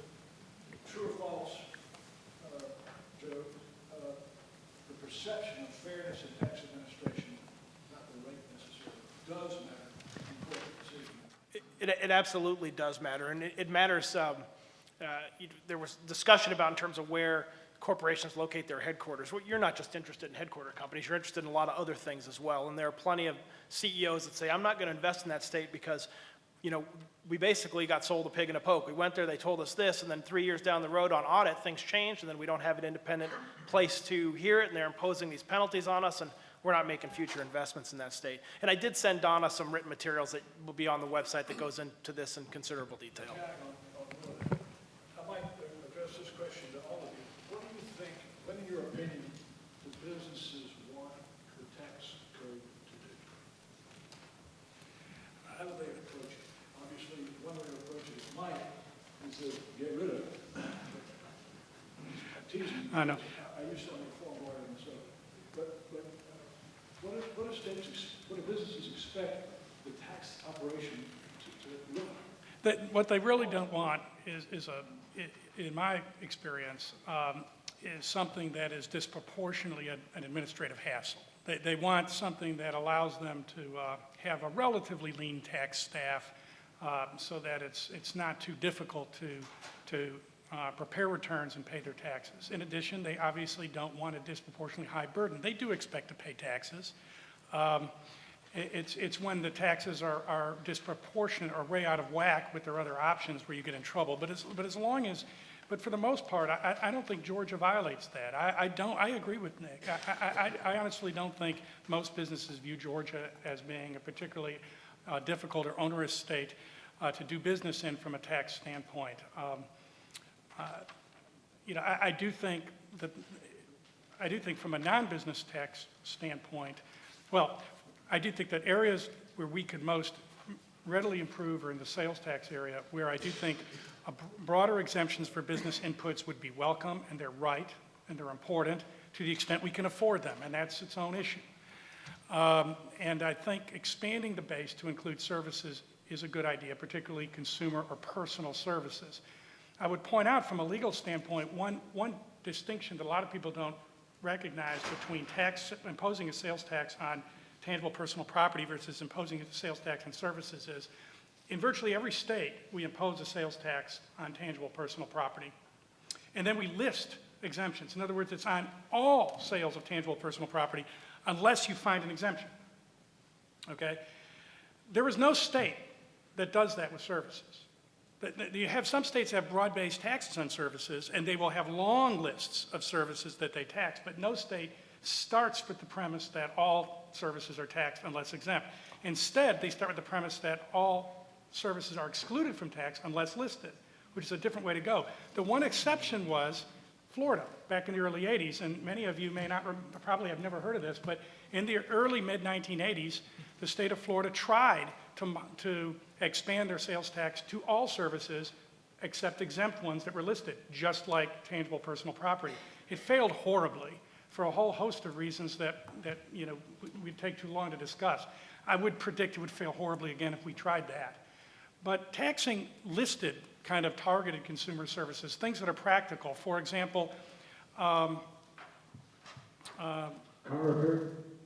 yes, it's a great example. Professor Reese and I spoke about that earlier. That's a very good example because car repair outfits already are registered for sales tax purposes. They already collect and remit sales tax. Expanding it to include the repair part of the services is doubtful will have a business effect for them, in my judgment. That's always a prudential judgment, and you have to ask that. But it's doubtful that somebody says, I don't think I'll get my car repaired, or I don't think I'll get my oil changed, because now they charge sales tax on the service component. I just don't think it'll work that way. And also, you know, small dollar consumer services, such as haircuts was a great example because somebody's not going to go to Tennessee to get their haircut just to avoid a sales tax. Well, I hope. Plus you get a bad haircut. Okay.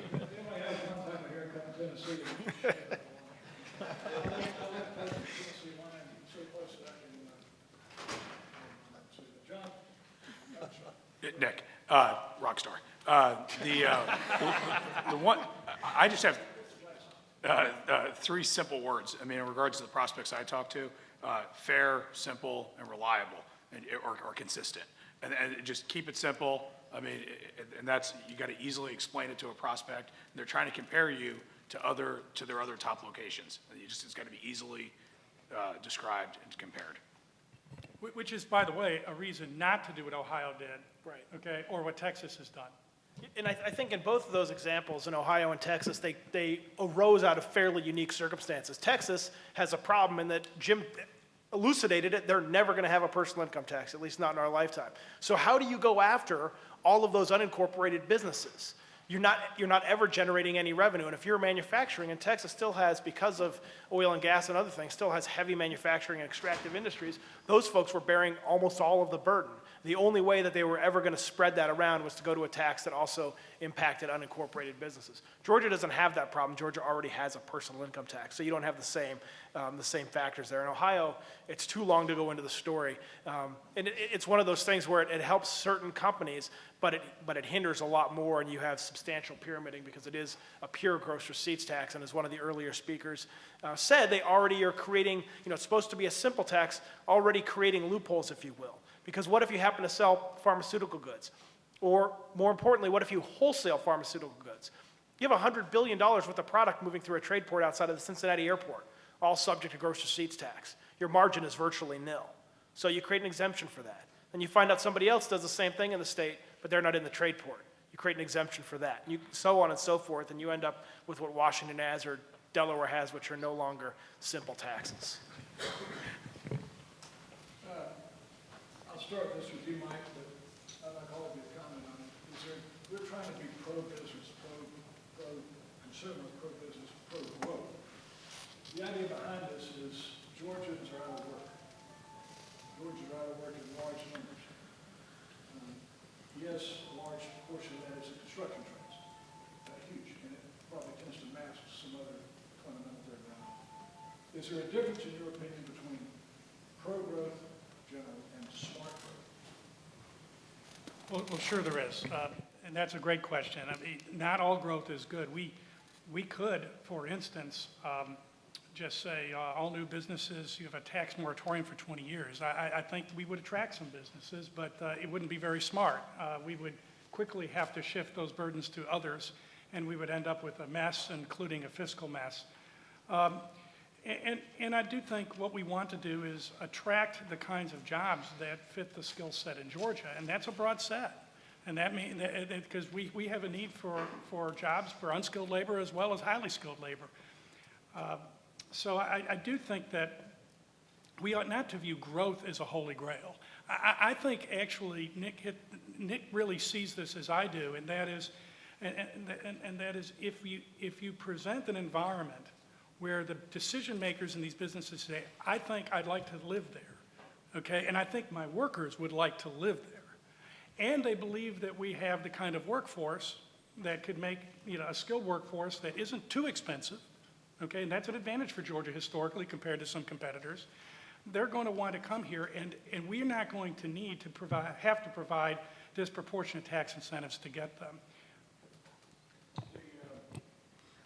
Georgia has some tools that we're just not learning about, Quick Start being one of them. I think Quick Start trained all the NCR workers in 6 weeks.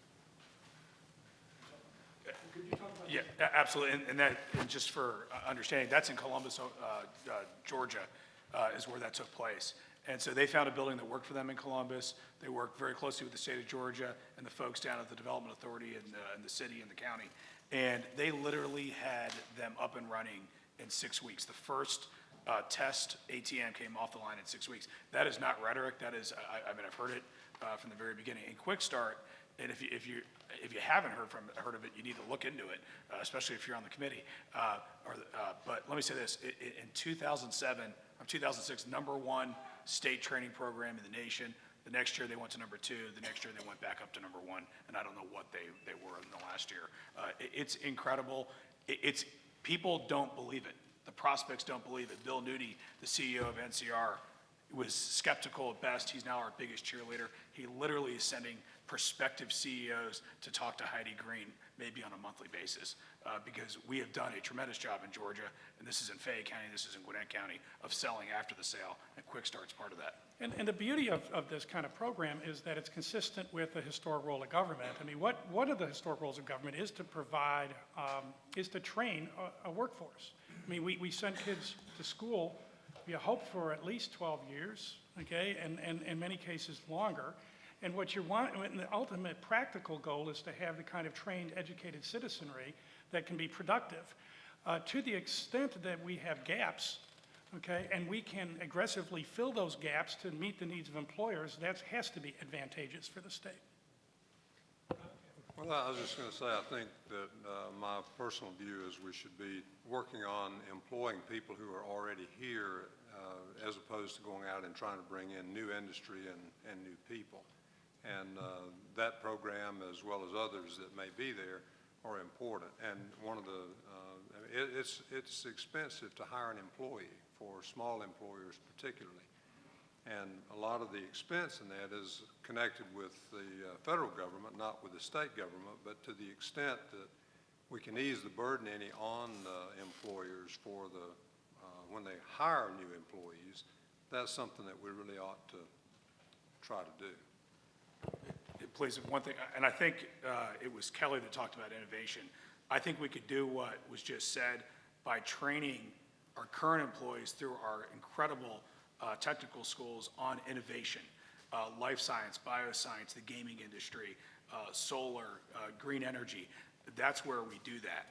But I do think we have to focus on growing our talent base. And this is one of the great reasons why Georgia has grown the way it has, is recruiting the young, educated talent of the Southeast, Midwest, and Northeast. And I think the bar has risen because of that strive for innovation and recruiting talent. Oh, well and good. Now, all of you smart guys, tell me why we lost so many jobs relative to other states and so we're last. Well, Georgia was heavily into telecommunications and real estate.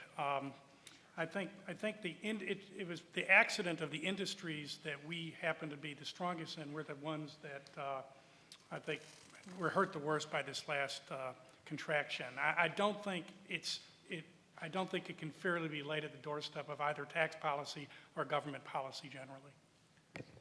I would agree with Mike that it's not tax policy per se that caused Georgia to fare relatively worse from a job standpoint in the recession, because I agree with Mike and what Nick was saying and John earlier as well, that Georgia's tax system is fairly competitive. Could it be improved? Absolutely. And a lot of the things that we're talking about are not actually tax related. They're important.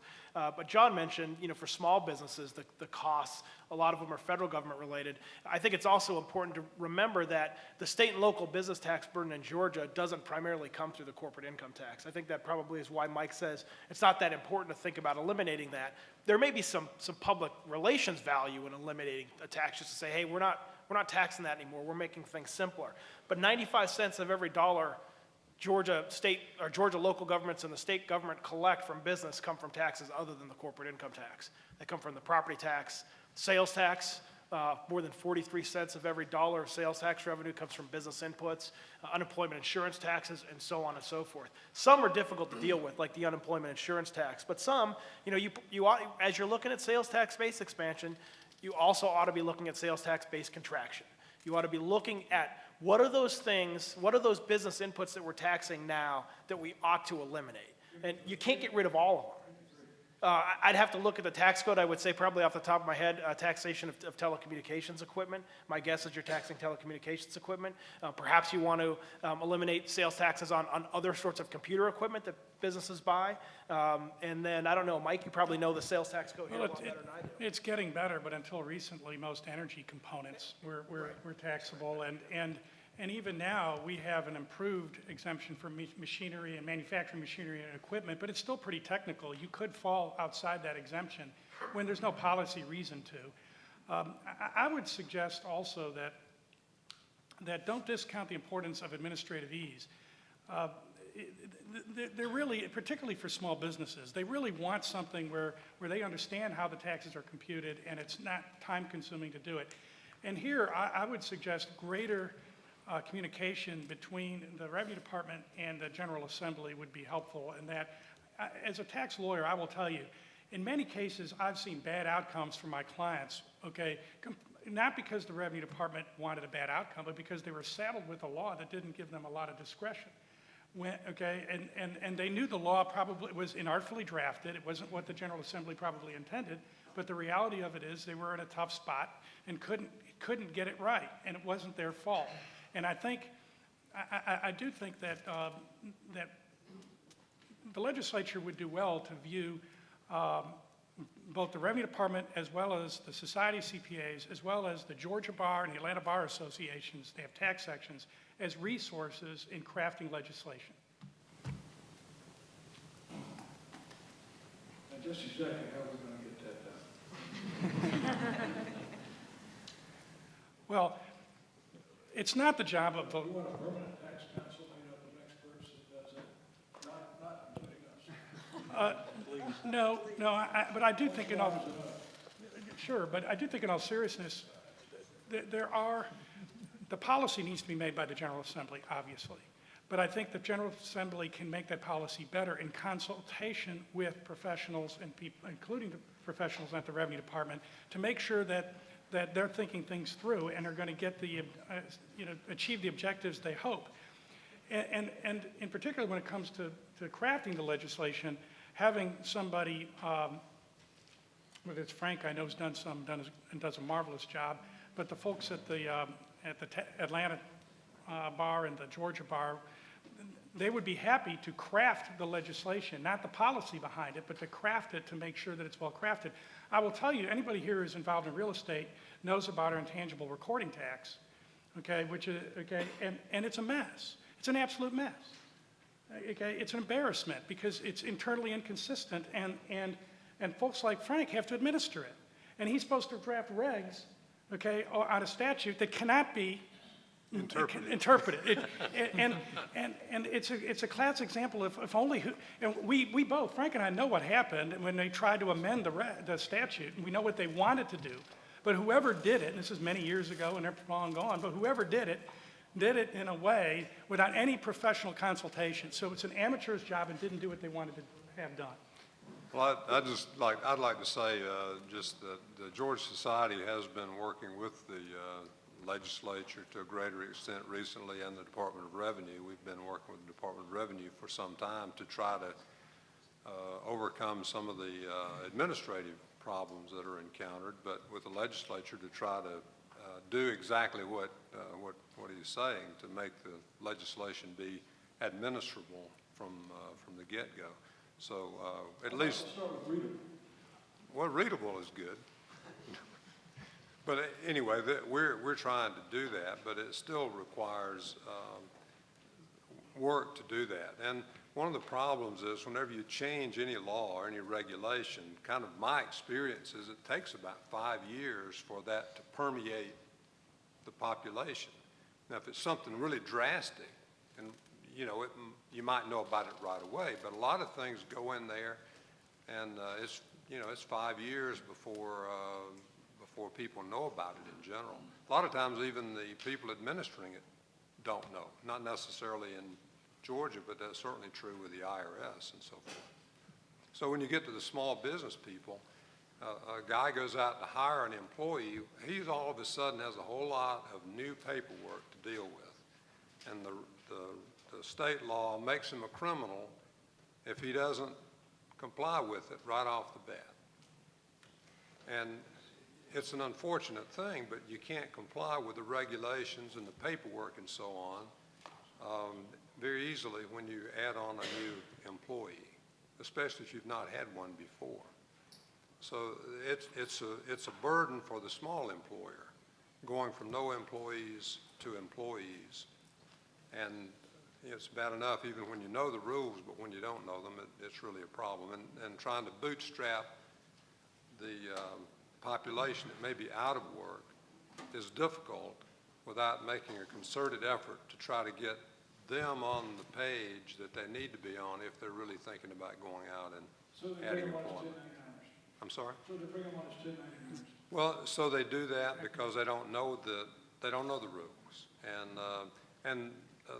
Again, I don't know, the state legislature can't do a lot about that in some respects, but they could do something about it in some respects. So to the extent it's possible, then that needs to be lightened on the small employer. To your very point, in our travels around the state, we heard frequently that there needed to be closer cooperation, not only between the Department of Revenue and taxpayers, local people, but the Department of Labor. Got some pretty scathing criticism. Should we add something about that? That's not our purview. What do you think, Mark? Well, isn't that a tax? The unemployment tax? Well, we have at least two taxes administered by the Department of Labor, and one workers' compensation, which is a type of a tax, as well as unemployment. And in all fairness, I do think for small businesses in particular, they find those especially difficult to navigate. Does Larry deal with We really haven't. We did put some in the jobs bill recently. We talked about allowing for credit against those unemployment contributions for those that hire new workers, but that's it. Workers' compensation. How about workers' comp? Pardon? How about workers' comp? No, we've never dealt with that. Not since I've been there. Does it occur to us that perhaps those might be put together in terms of legislative oversight and provide a better outcome, or not? In my judgment, this is where big business and small business may differ. I would say for small businessmen, the answer might be yes, because while they're not small, they're small burdens for the most part. The administrative burden overwhelms the financial burden. Okay, for big businesses, because the financial burden is so small, they would not be effective. Any questions from the group here? Yes, David. I have a multiple choice question. Suppose you have $100 million, and that's sufficient to do one of the following things. Retain all the corporate tax exemptions, lower the corporate tax rate to 5%, provide a sales tax exemption for energy for manufacturing, or something else. What would you choose? I would say... Assuming that the objective is to make the system more competitive, more for growth. Yeah, interestingly enough, I believe the exemption for energy would be the best of those options. I'm not sure my co-panelists would agree with me, but that's where I would come out on it. I would agree with Mike on that. Well, I don't know the answer to your question, but I would take the 5% over the exemptions. But I don't know what the energy component would amount to. I don't really have a perception of that. Something like that. I receive a lot of funding from Georgia Power and the EMC, so I'll just stand with the other gentleman. But honestly, I'm not. Your D option. It's not. We're not even talking about what the biggest thing that would affect growth of jobs in Georgia, which is our educational system, and that's one of the top three questions I get from every prospect. And my concern is because of our reputation, is we don't get to talk to a lot of prospects because of our educational attainment levels. I couldn't agree more. I really think it's interesting that we assume that that the lever to create job growth in Georgia is our tax policy structure, and I just don't think that assumption is quite right. While we need to be competitive, I believe overall we are. While we can be improved, I think this will ultimately result in some improvements. But we talk a lot about the fact that capital's mobile. It is mobile, and you know what it does? It follows jobs. I mean, the reality of it is, if people want to move here, if CEOs and decision makers find the state of Georgia to be an attractive place to operate a business, that their key employees are willing to come with them, and they know they'll have a workforce ready to work, okay, that Georgia will be fine. I do think that we do very well at higher education, but I think the reputation for our primary and secondary education is well behind some of our competitors. When you think about it, we're losing some of these headquarters and some of these jobs that we want to Massachusetts and to California. Well, let me tell you, they're not going to Massachusetts and California because they have better tax environments. Well, we talked about VCs earlier. Nick, I'd like to hear your view. The VCs? Skip the VCs, I'm talking about education. Yeah, and I wanted to clarify, I'm talking about statewide K through 12 results.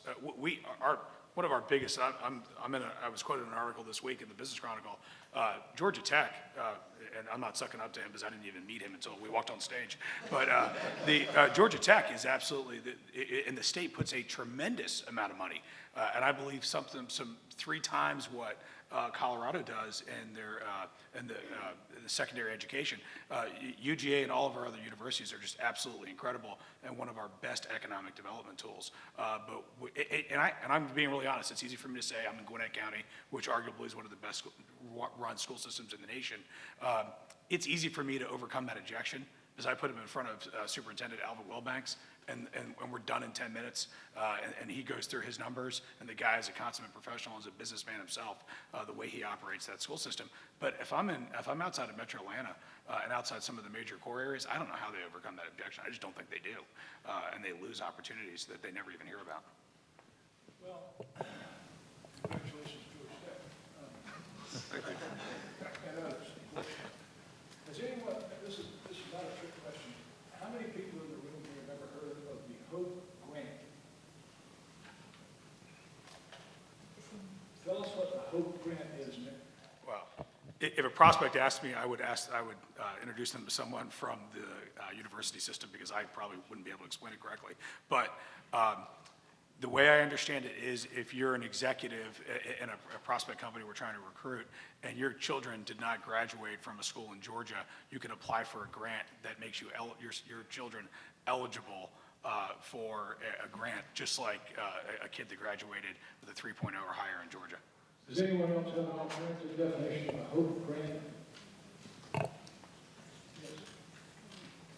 The grant is, the scholarship is for kids and for others that qualify. There's about 6 different eligibility. Including senior? slots. I'm sorry. Including senior?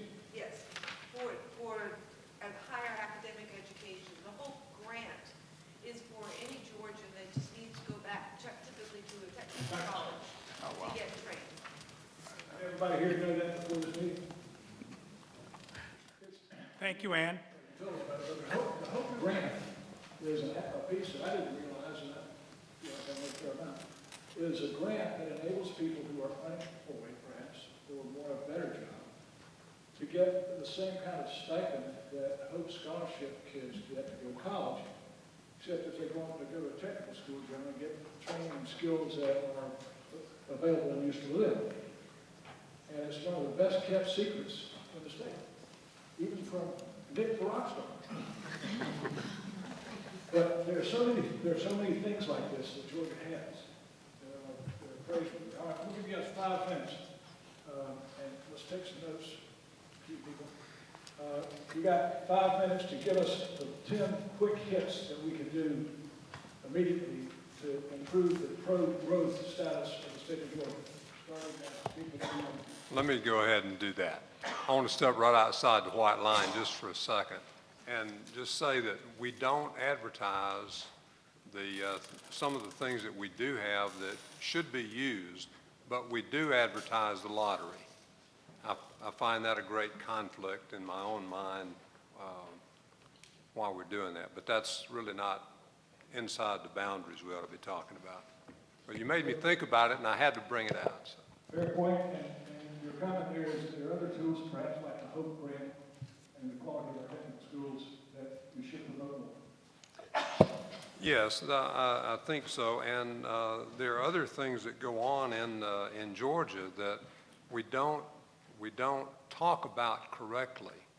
And you know, we could talk about Medicaid and the recovery program and things like that, but we don't talk about that program properly. So the public gets the wrong information or the wrong idea about what that program really is and what it's for and how it works. And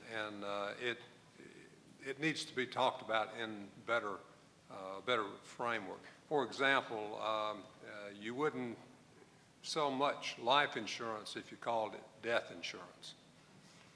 you get the same benefit, but one is workable and one really isn't workable. And we don't spend the time that we should in trying to think about how to present some of the programs that we do have.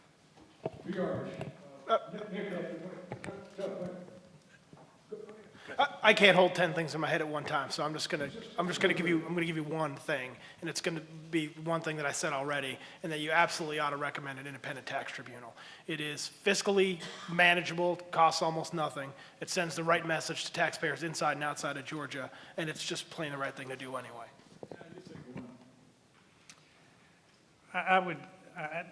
Joe took one of mine, but I would say exempt business inputs from sales tax, expand it as much as we fiscally can afford it. And I do add that proviso because I recognize that we don't want to put ourselves in a position where we worsen the budget, but we can do better there and we ought to do better than there.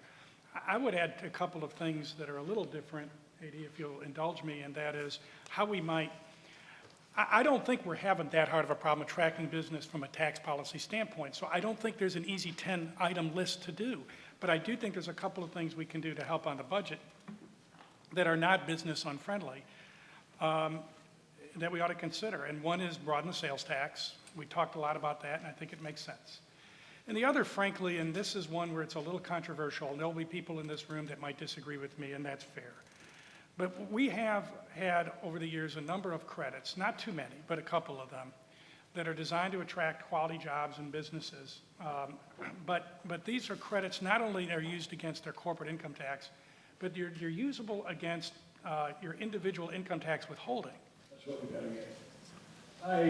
Any questions from